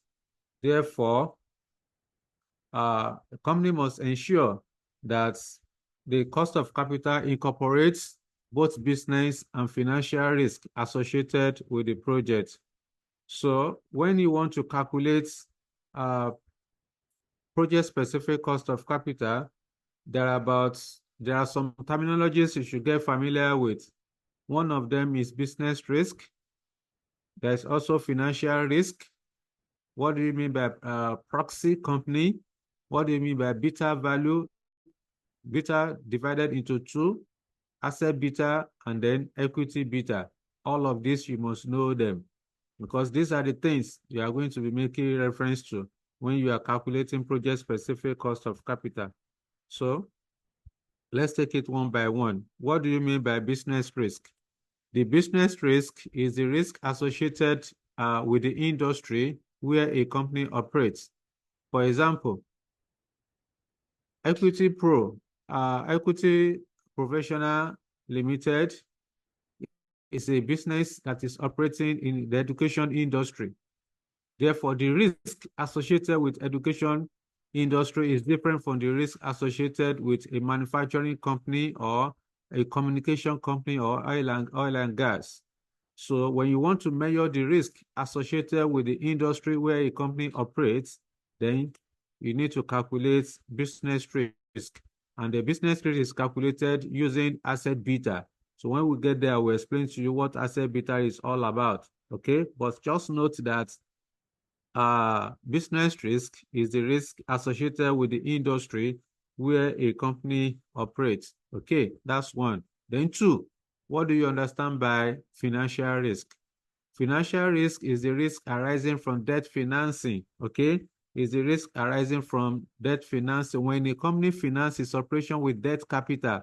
For example, a company can finance its operation when a company finances operation with debt such as bonds, okay, debenture or loan note, or even bank loan.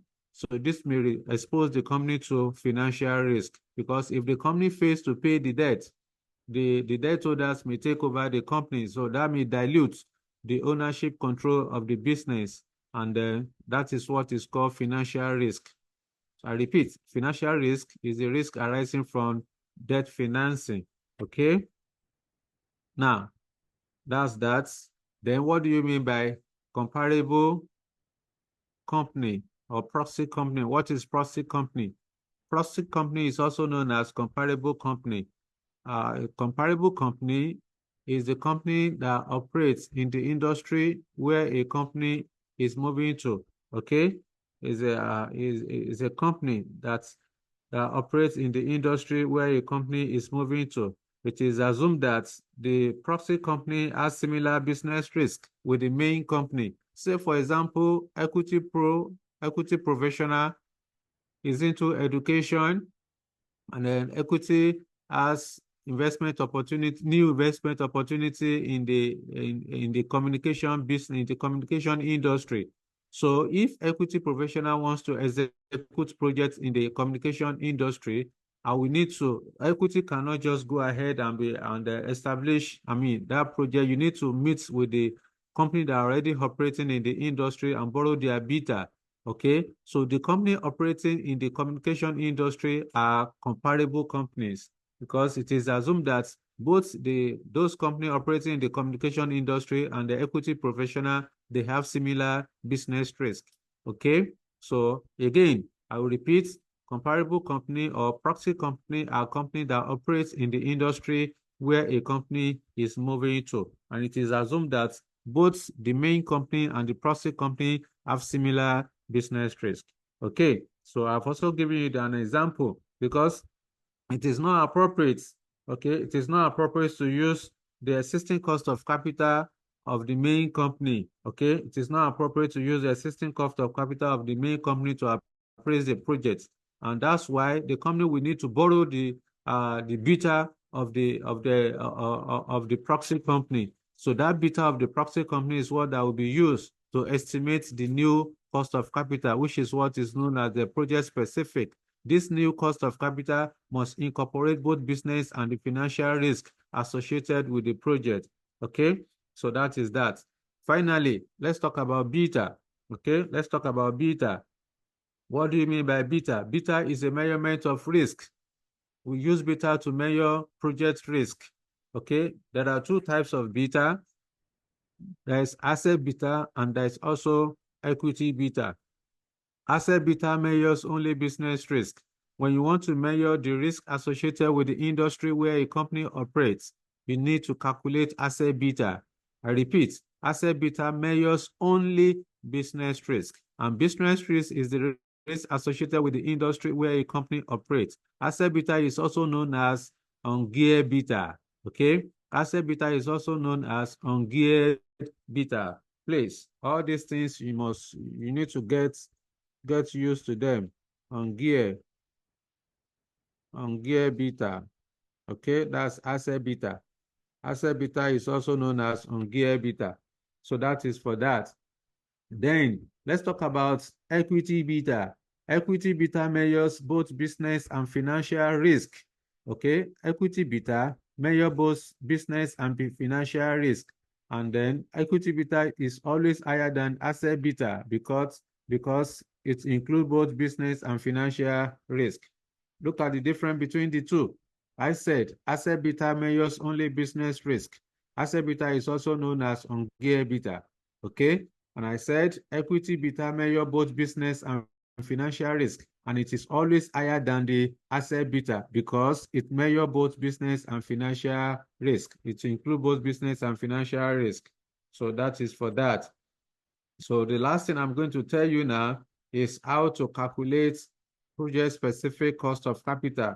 Okay, I want to demonstrate for you how to calculate project-specific cost of capital.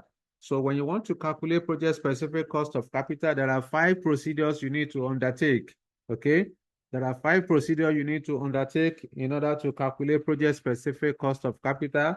The first procedure is to identify the proxy beta. Okay, step 1, you identify proxy beta. Okay, denoted as B. So that's the first step you need to do. Step 2, how do you have, first thing first, in the step 1, how do you identify the proxy beta? You go to the question. The name of the company, the name of the main company that want to execute these projects, that want to appraise a project will be given to you. When you see another name that is different from the main company, that other name is the proxy company. At times, examiner may give it to you directly. At times, the name of the company may not be given, but the information of the company will be given to you. What is important is that you go straight to the question, go and identify the proxy beta. Once you are seeing the information of the proxy company, then the data, the financial statistics of the proxy company will be given to you in the question. Just go in there and pick the beta given to you. That beta is the proxy beta. So that means you have identified, you are not doing any calculation. It will be given to you in the question. Just go there and pick it. Then step 2, you need to ungear the beta. Ungear the beta if geared. Okay. So the beta you have identified in step 1, you need to ungear. Remember, you want to calculate both business and financial risk. Okay, in calculating the business risk, you need to calculate asset beta. And asset beta, and I told you, is the same thing as ungear beta.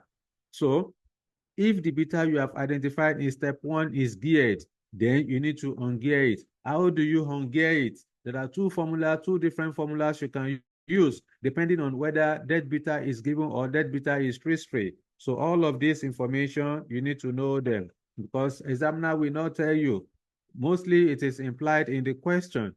So now I want to calculate ungear beta. How do I calculate my ungear beta? There are two different formulas that I can use to calculate my ungear beta. In fact, I think I have it. I don't need to waste time on that. Yeah, so if I want to calculate ungear beta, this is the formula I'm supposed to use. So for me to get ungear beta, I will just say beta equity of it. I will go to the beta I've identified in step 1. If it is geared, it is called beta equity of a gear company or just beta equity of a gear. Then I will pick equity value of the proxy company. Then I will divide it with equity plus debt of the proxy company into 1 minus tax. So this is the formula I'm supposed to use when I want to calculate beta assets, okay, or asset beta, or I want to ungear. So this is the formula. If I don't want to use this, I can as well use another one. I can say beta asset equal to beta equity of a gear multiplied by 1 divided by 1 plus 1 minus tax. Okay, 1 minus tax. 1 minus tax. Then, of course, debt equity proportion. Debt equity proportion. So we get the same thing. Whether I use this one or I use this one, we are going to get the same thing. All right. Sorry, let me take some, just 1 second.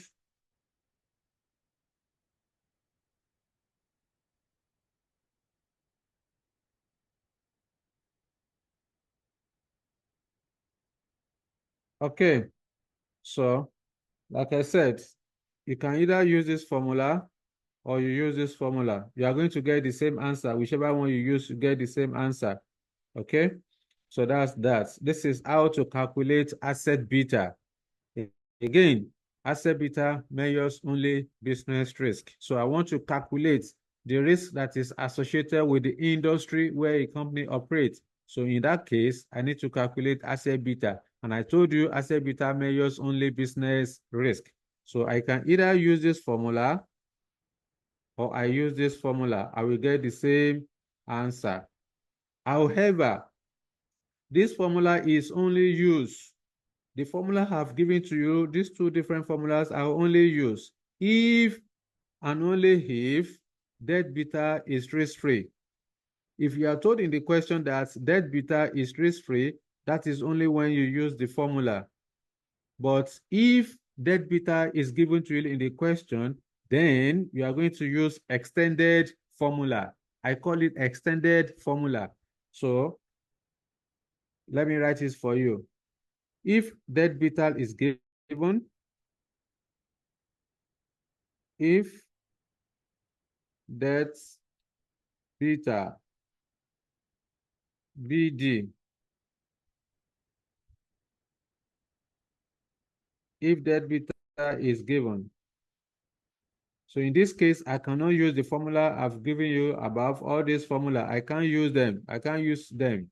So I have to use the extended formula. In this case, Since debital is given, I will just say BD, sorry, I will say BA, beta assets equal to beta equity of a gear multiplied by equity value divided by equity plus debt 1 minus tax. Okay? Plus debt beta, BD, multiplied by debt value 1 minus tax over equity plus debt 1 minus tax. So this is the formula you are supposed to use if you are told that if you are given debt beta, because according to Miller and Modigliani, debt beta is assumed to be risk-free. So if the debt beta is assumed to be risk-free, then this formula is what you are supposed to use. Whenever you go to the question, when you are given a question that project specific cost of capital, and you are not given debt beta is denoted as DB, BD. Once you are not given debt beta, it means that debt beta is assumed to be risk-free. So if debt beta is assumed to be risk-free, then this is the formula that you are supposed to use. That single formula is what you are going to use. But if in the question you are given debt beta, if debt beta is given, you cannot use that single formula. You are going to use the extended formula like I've demonstrated for you now. That is the formula you are supposed to use to calculate your beta assets or to ungear the beta. So that is for that. Then we now move to step 3. Step 3 says you should regear in order to incorporate financial risk. So you regear to incorporate financial risk. The beta you have calculated in step 2, the asset beta you have calculated in step 2, you need to regear it. Now, when you are in step 2, in step 1 and step 2, you are using the information of the proxy company. I repeat, when you are calculating step 1 and step 2, you are using the financial information of the proxy company. As you are going to step 3, step 4, and step 5, you need the information of the main company, which is the investing company in this case. Therefore, when you get to step 3, you need to regear in order to reincorporate financial risk.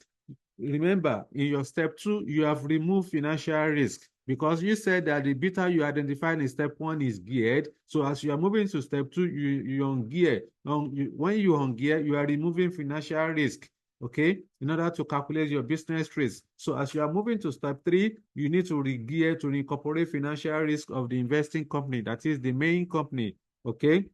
So the formula you are going to use to regear would depend on the asset beta you calculated in step 2. It depend on the asset beta you calculate in step 2. So where debt beta is assumed to be risk-free, then this is the formula you are going to use to regear.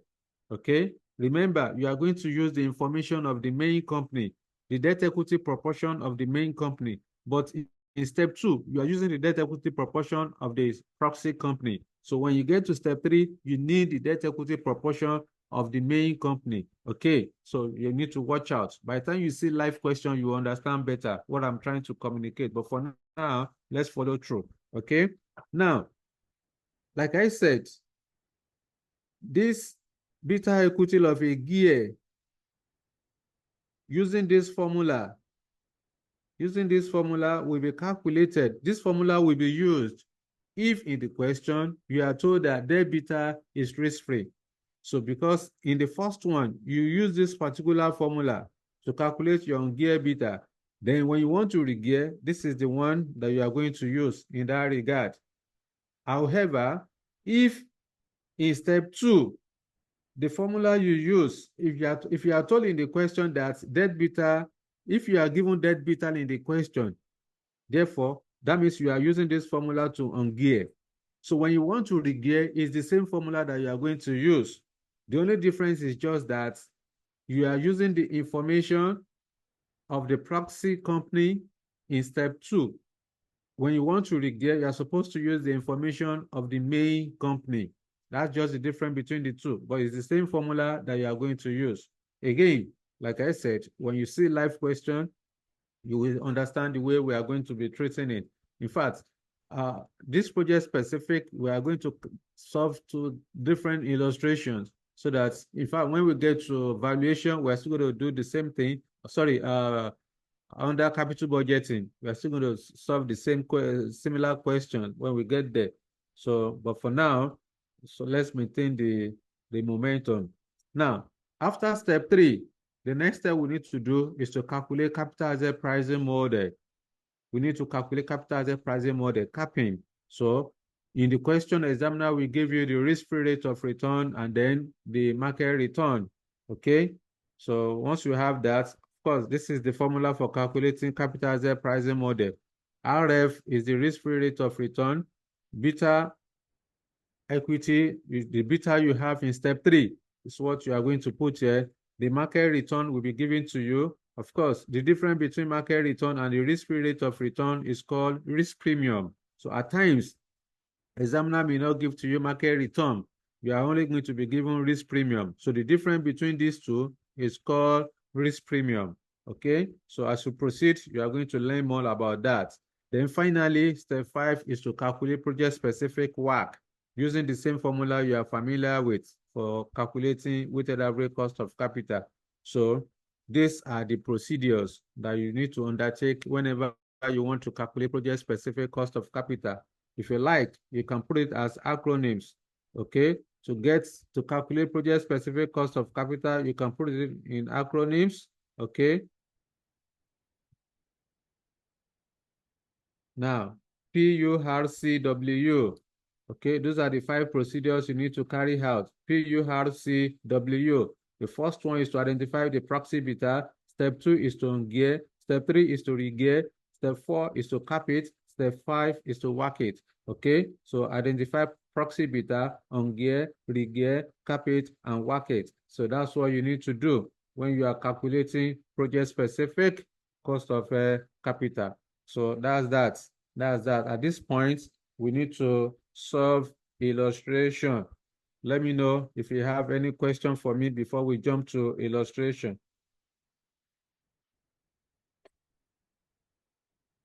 Okay.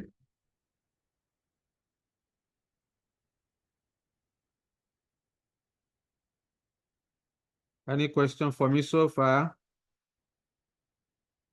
All right, so if there are no questions, let's move on. Let's have illustration to that effect.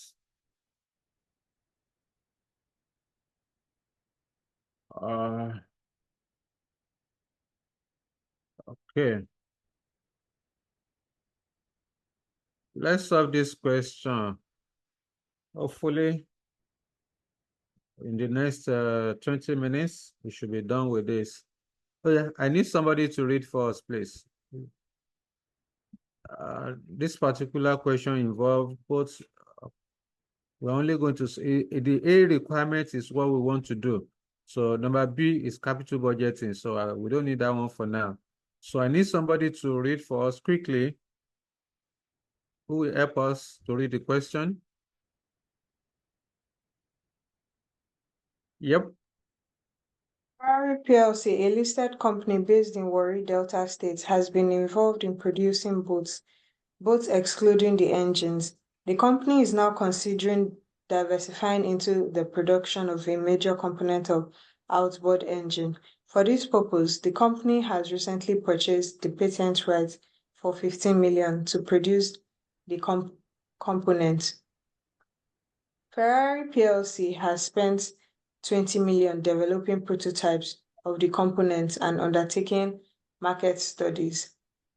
The research studies concluded that the components will have a significant commercial potential for a period of 5 years, after which newer components will come into the market and the sales revenue from the components will virtually fall to zero. The research studies have also found that in the first 2 years, the development phase, there will be considerable training and development costs, and fewer components will be produced and sold. However, sales revenue is expected to grow rapidly in the following 3 years, the commercial phase. It is estimated that in the first year, the selling price will be 2,000 naira per component. The variable cost will be 800 naira per component, and the total direct fixed cost will be 6 million naira. Thereafter, while the selling price is expected to increase by 8% per year, the variable and fixed costs are expected to increase by 5% per year for the next 4 years. Training and development costs are expected to be 120% of the variable cost in the first year, 40% in the second year, and 10% in each of the following 3 years. The estimated average number of outboard engine components produced and sold per year is given below. From year 1 to 5 units produced and sold. Machinery costing 480 million naira will need to be installed prior to commencement of the component production. Ferrari PLC has enough space in its factory to manufacture the components and therefore will incur no additional rental cost. Tax allowable depreciation is available on the machinery at 10% on straight-line basis. The machinery is expected to be sold for 160 million at the end of year 5.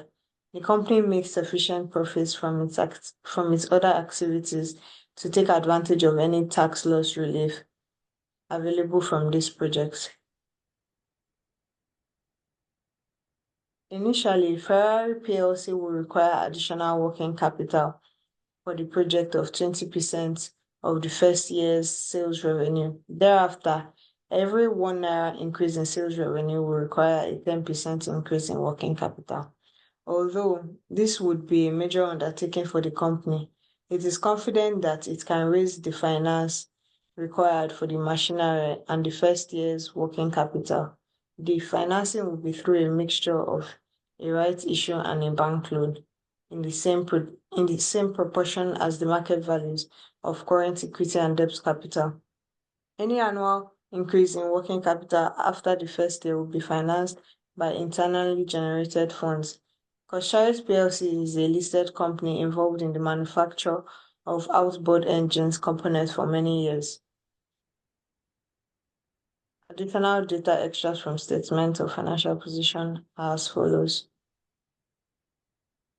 Other data. The loan notes.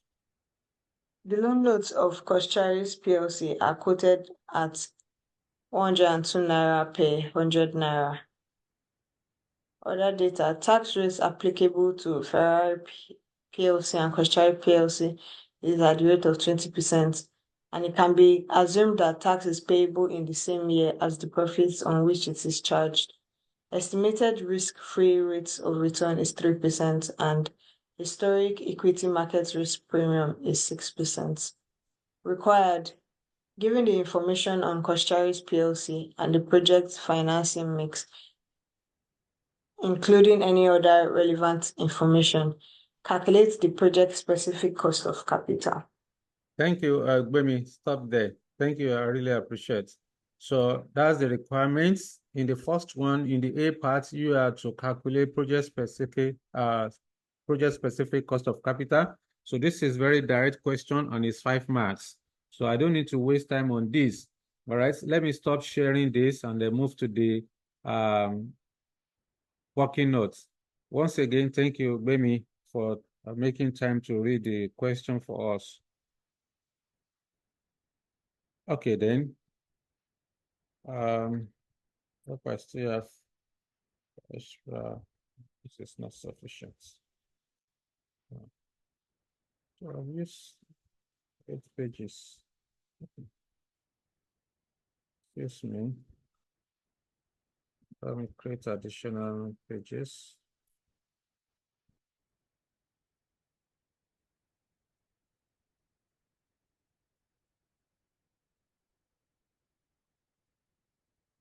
That should be okay. So I want to calculate project-specific cost of capital. This is solution to illustration number 14. Solution to illustration 14. So we are still going to solve the B and C part of the question when we get to capital budgeting. But for now, the focus is on project specific. So I've explained to you what project specific cost of capital is all about. I've also demonstrated for you the procedures involved in calculating project specific cost of capital. It is only appropriate for me to demonstrate, to solve questions so that you'll be able to appreciate our discussion so far. So that in our next class, we move straight to weighted average cost of capital of the combined activities. All right. So like I said, when we get to capital budgeting, we are still going to have additional illustrations that will involve project specific cost of capital.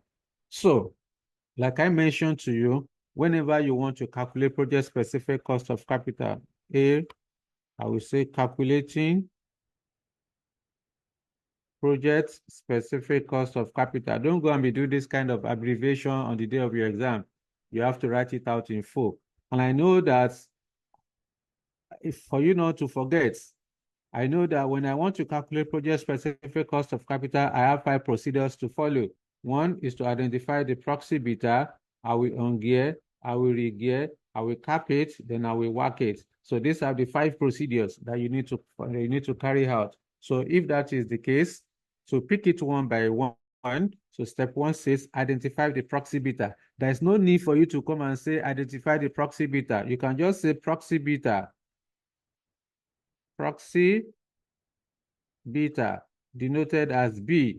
So I will then go to the question. Let's go to the question together. Remember, I told you how to identify proxy beta. I said when you see a name that is different from the main company's name, that name is the proxy company. So just go there, go and pick the beta of the proxy company. So the main company in this question is Ferrari. Ferrari is the main company, is the investing company. So in the question, when Bemi was reading, she also mentioned another name, which is Coscharis. Okay, there's another company that is Coscharis. Coscharis PLC, we are told that Coscharis PLC is a listed company involved in the manufacture of outboard engine. All right.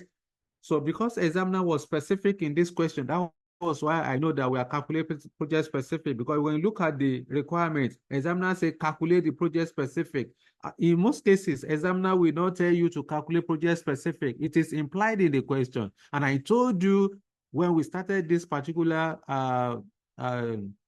subtopic that project specific cost of capital is calculated when a company is diversifying into a new industry or when business and financial risk are expected to change significantly as a result of undertaking a project.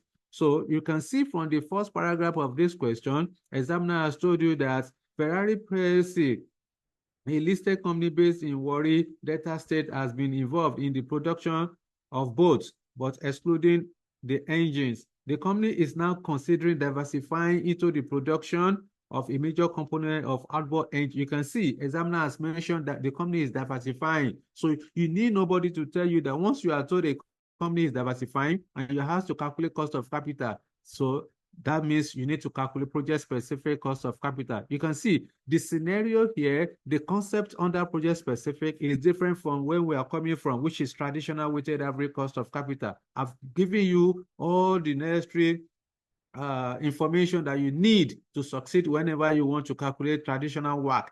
Here we are under project-specific work, and I also I'm telling you now that the project-specific cost of capital will be calculated only when a company is diversifying into a new industry. Okay, so if examiner is not telling you to calculate project-specific and you can see, you can identify from the question that the company is diversifying and examiner is asking you to calculate cost of capital. So you need nobody to tell you that it has to be project-specific cost of capital.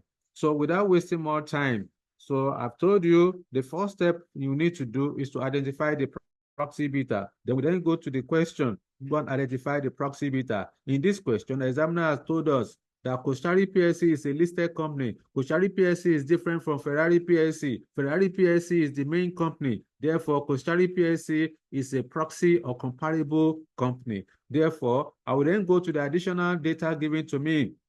I can see from the bottom of the additional information of the table given to me, I can see quoted beta 1.3 for Ferrari, 1.8 for Coscharis. I don't need the one for Ferrari. I'm looking for the proxy beta. The proxy beta is 1.8. Therefore, I will go and put it down. Here is equal to 1.8. So I've identified the proxy beta. I believe that is clear. Move to step 2.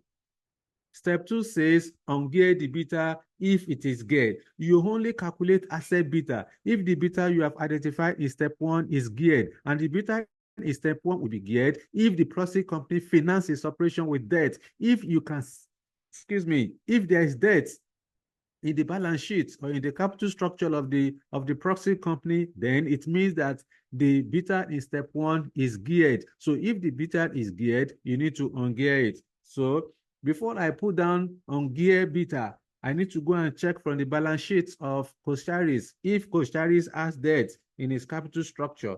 Yes, from that same table, examiner has given you 5% loan note from 2020 to 2022. 368 million naira. That 368 million naira is a loan note, is a debt. So since Coscharis has debt in its capital structure, it means that the quoted beta of 1.8 of Coscharis is geared. So if that beta is geared, then we need to ungear it in step 2. So I would then say ungear.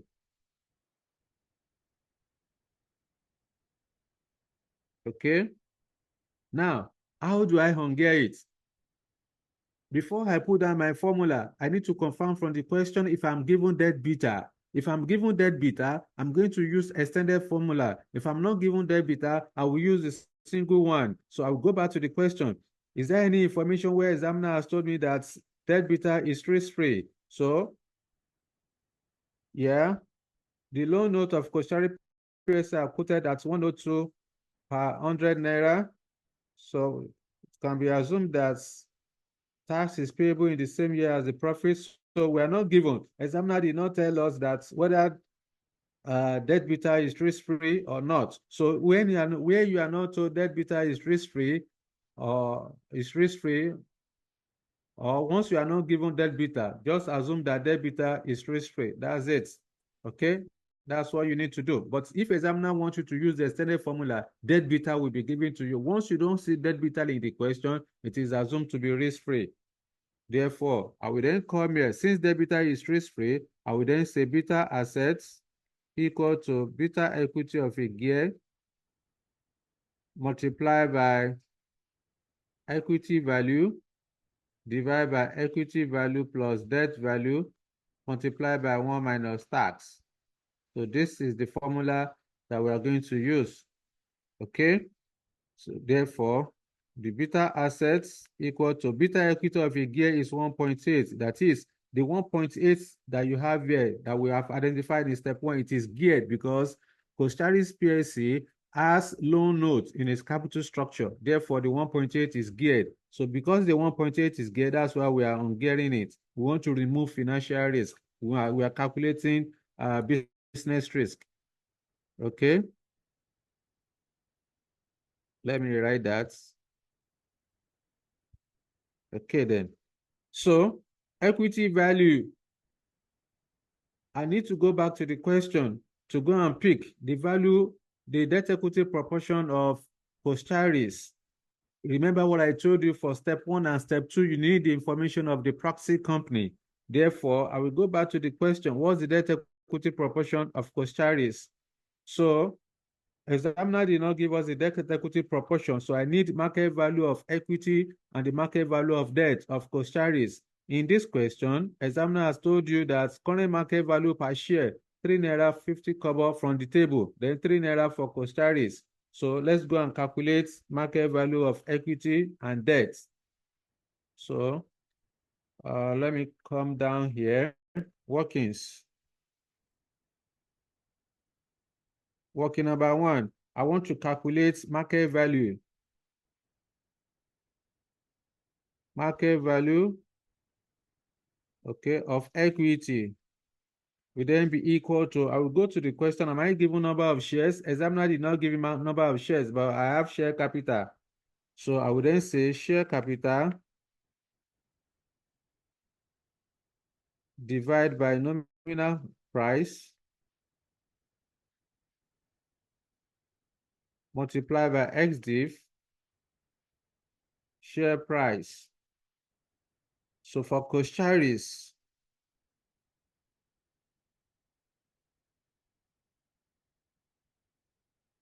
PLC, share capital of Coscharis from the table is 500 million. Okay, 500 million naira. So here is 500 million naira share capital divided by nominal price. The nominal price is 1 naira. For Coscharis is 1 naira.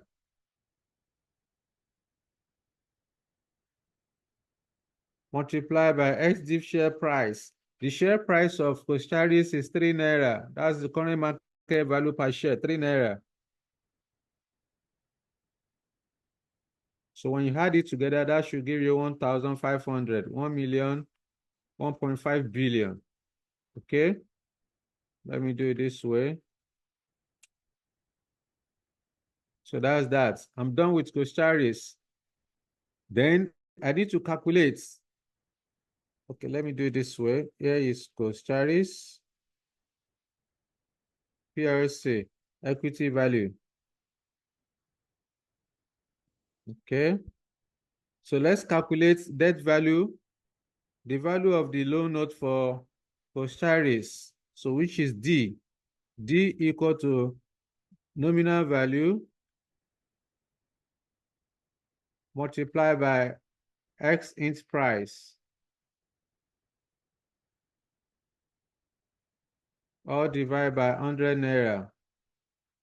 Let me adjust this one. Push it to the right. 1,500,000.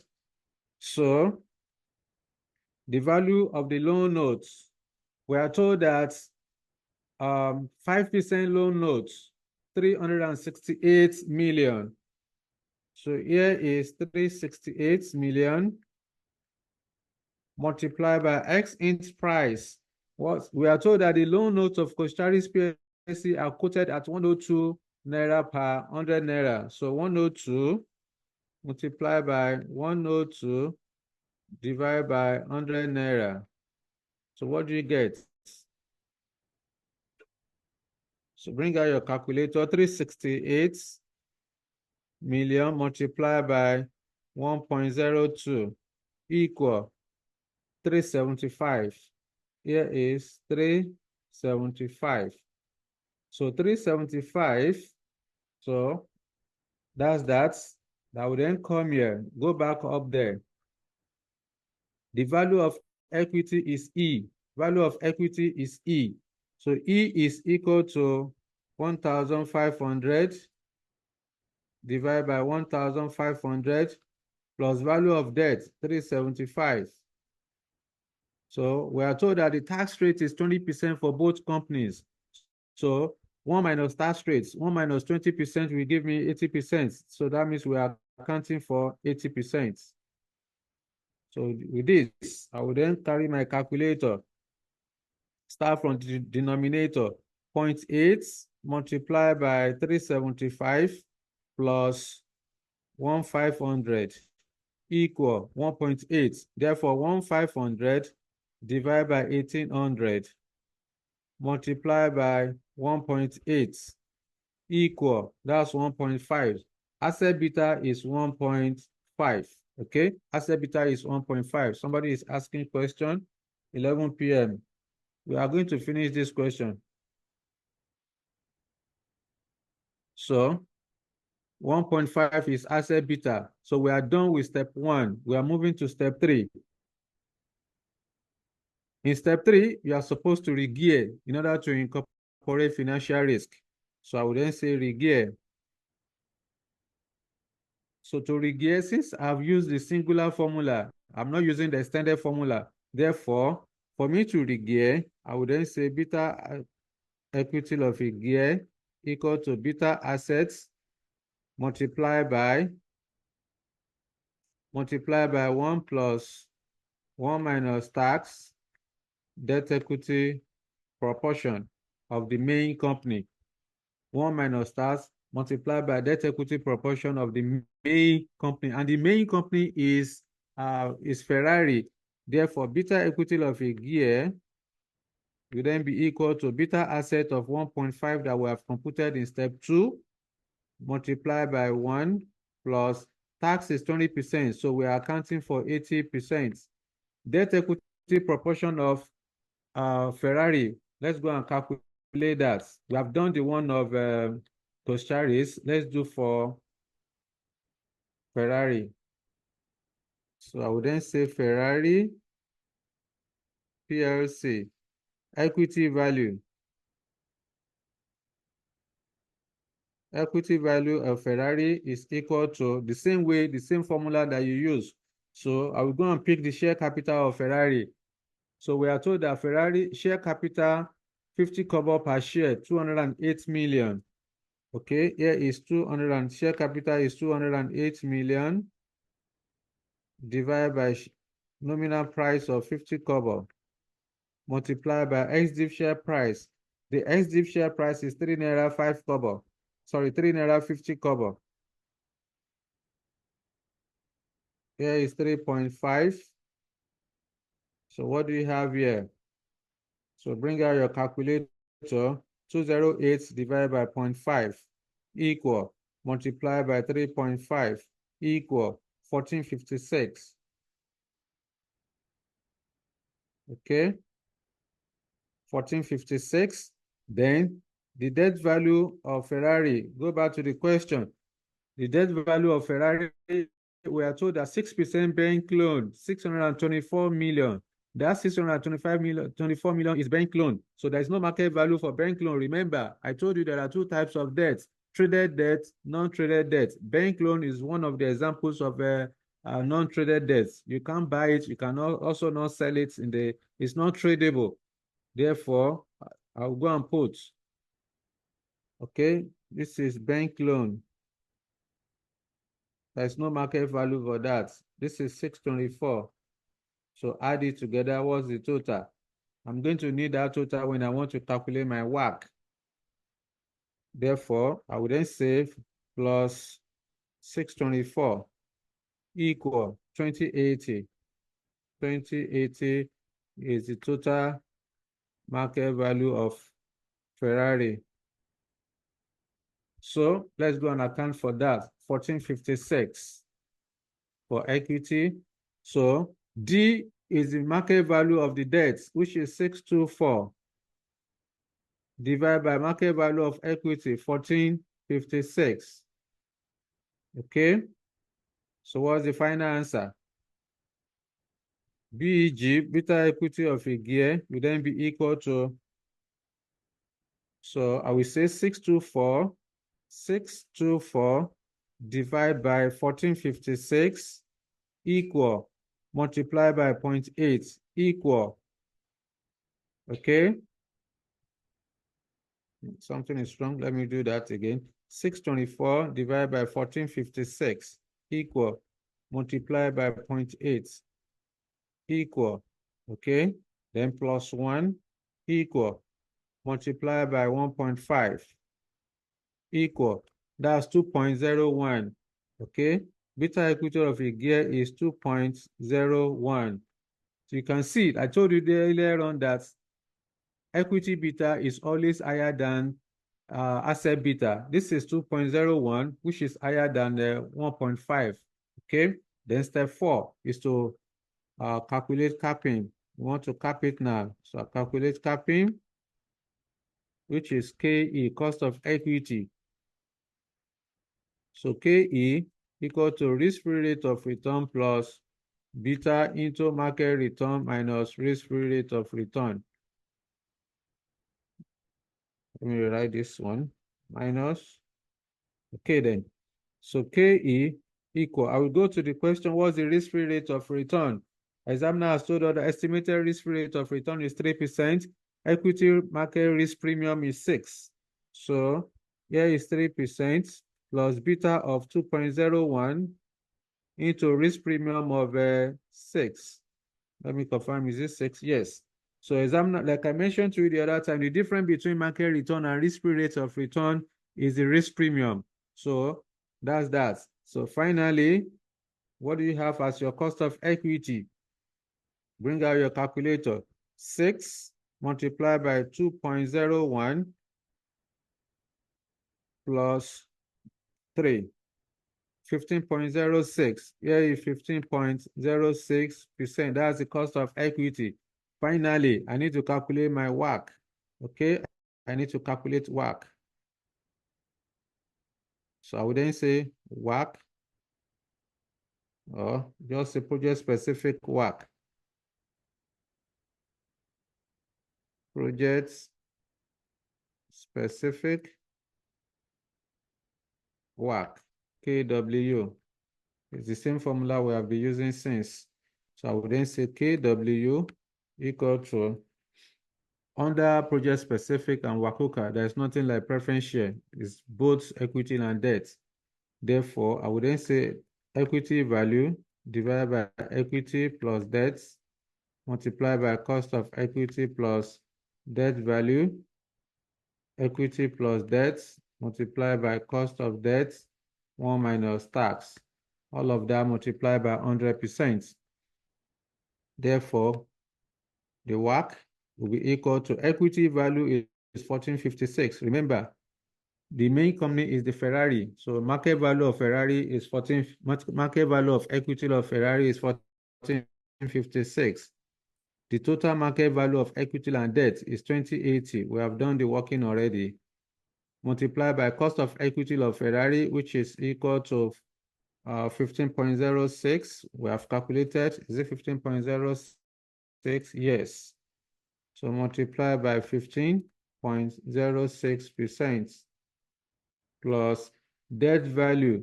The debt value is 624 million divided by 2,080 million naira. Then multiply by after tax cost of debt. I will go to the question. What's the cost of debt? The cost of debt of Ferrari is a 6% bank loan. Okay, 6% bank loan. So I would then come here 6%. Then multiply by the tax, 1 minus tax. My 1 minus tax is 20%, multiplied by 0.20. That's that. So I've adjusted for tax. So I would then say KW equal, bring out your calculator, 1456 divided by 2080, multiply by 15.06 equal, that's 10.54. 10.54% plus the other side, 624 multiplied by 6 multiplied by 0.2, okay, divide by 2080 equal 0.36. Here is 0.36%. So 0.36 plus 10.54 equal, that's a 10.9. Hold on. Yeah, that's 10.9. That's 11%. Approximately 11%. Please confirm the number. You have your calculator there. Okay.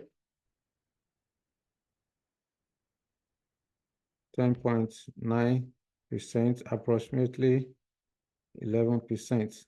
So that's the project specific cost of capital that the examiner asked us to calculate. Okay. So that's end of the question for now. As I far have as, a question. talk to me. In the formula, Oh, sorry, there's a after mistake there. Hold on. There's a mistake. This one's supposed to be 0.8. 1 minus tax is 0.8, not 0.2. exactly. Just please hold on with the question. Let me quickly correct that. That's my question. That was it. Mhm. Oh, that was the question you are trying to ask, Gabi? Yes. Okay, Yes. 624 multiply by 6, multiply by 0.8, divide by 2080. That's 1.44. It's supposed to be 1.44. So 1.44 plus 10.54. That's 11.98. You see, this is one of the things I usually tell students. Your mind will be on something, and then your hand will be writing down something else. And then that's why you have to cross-check your answer before you move on to the next one. Otherwise, you won't know.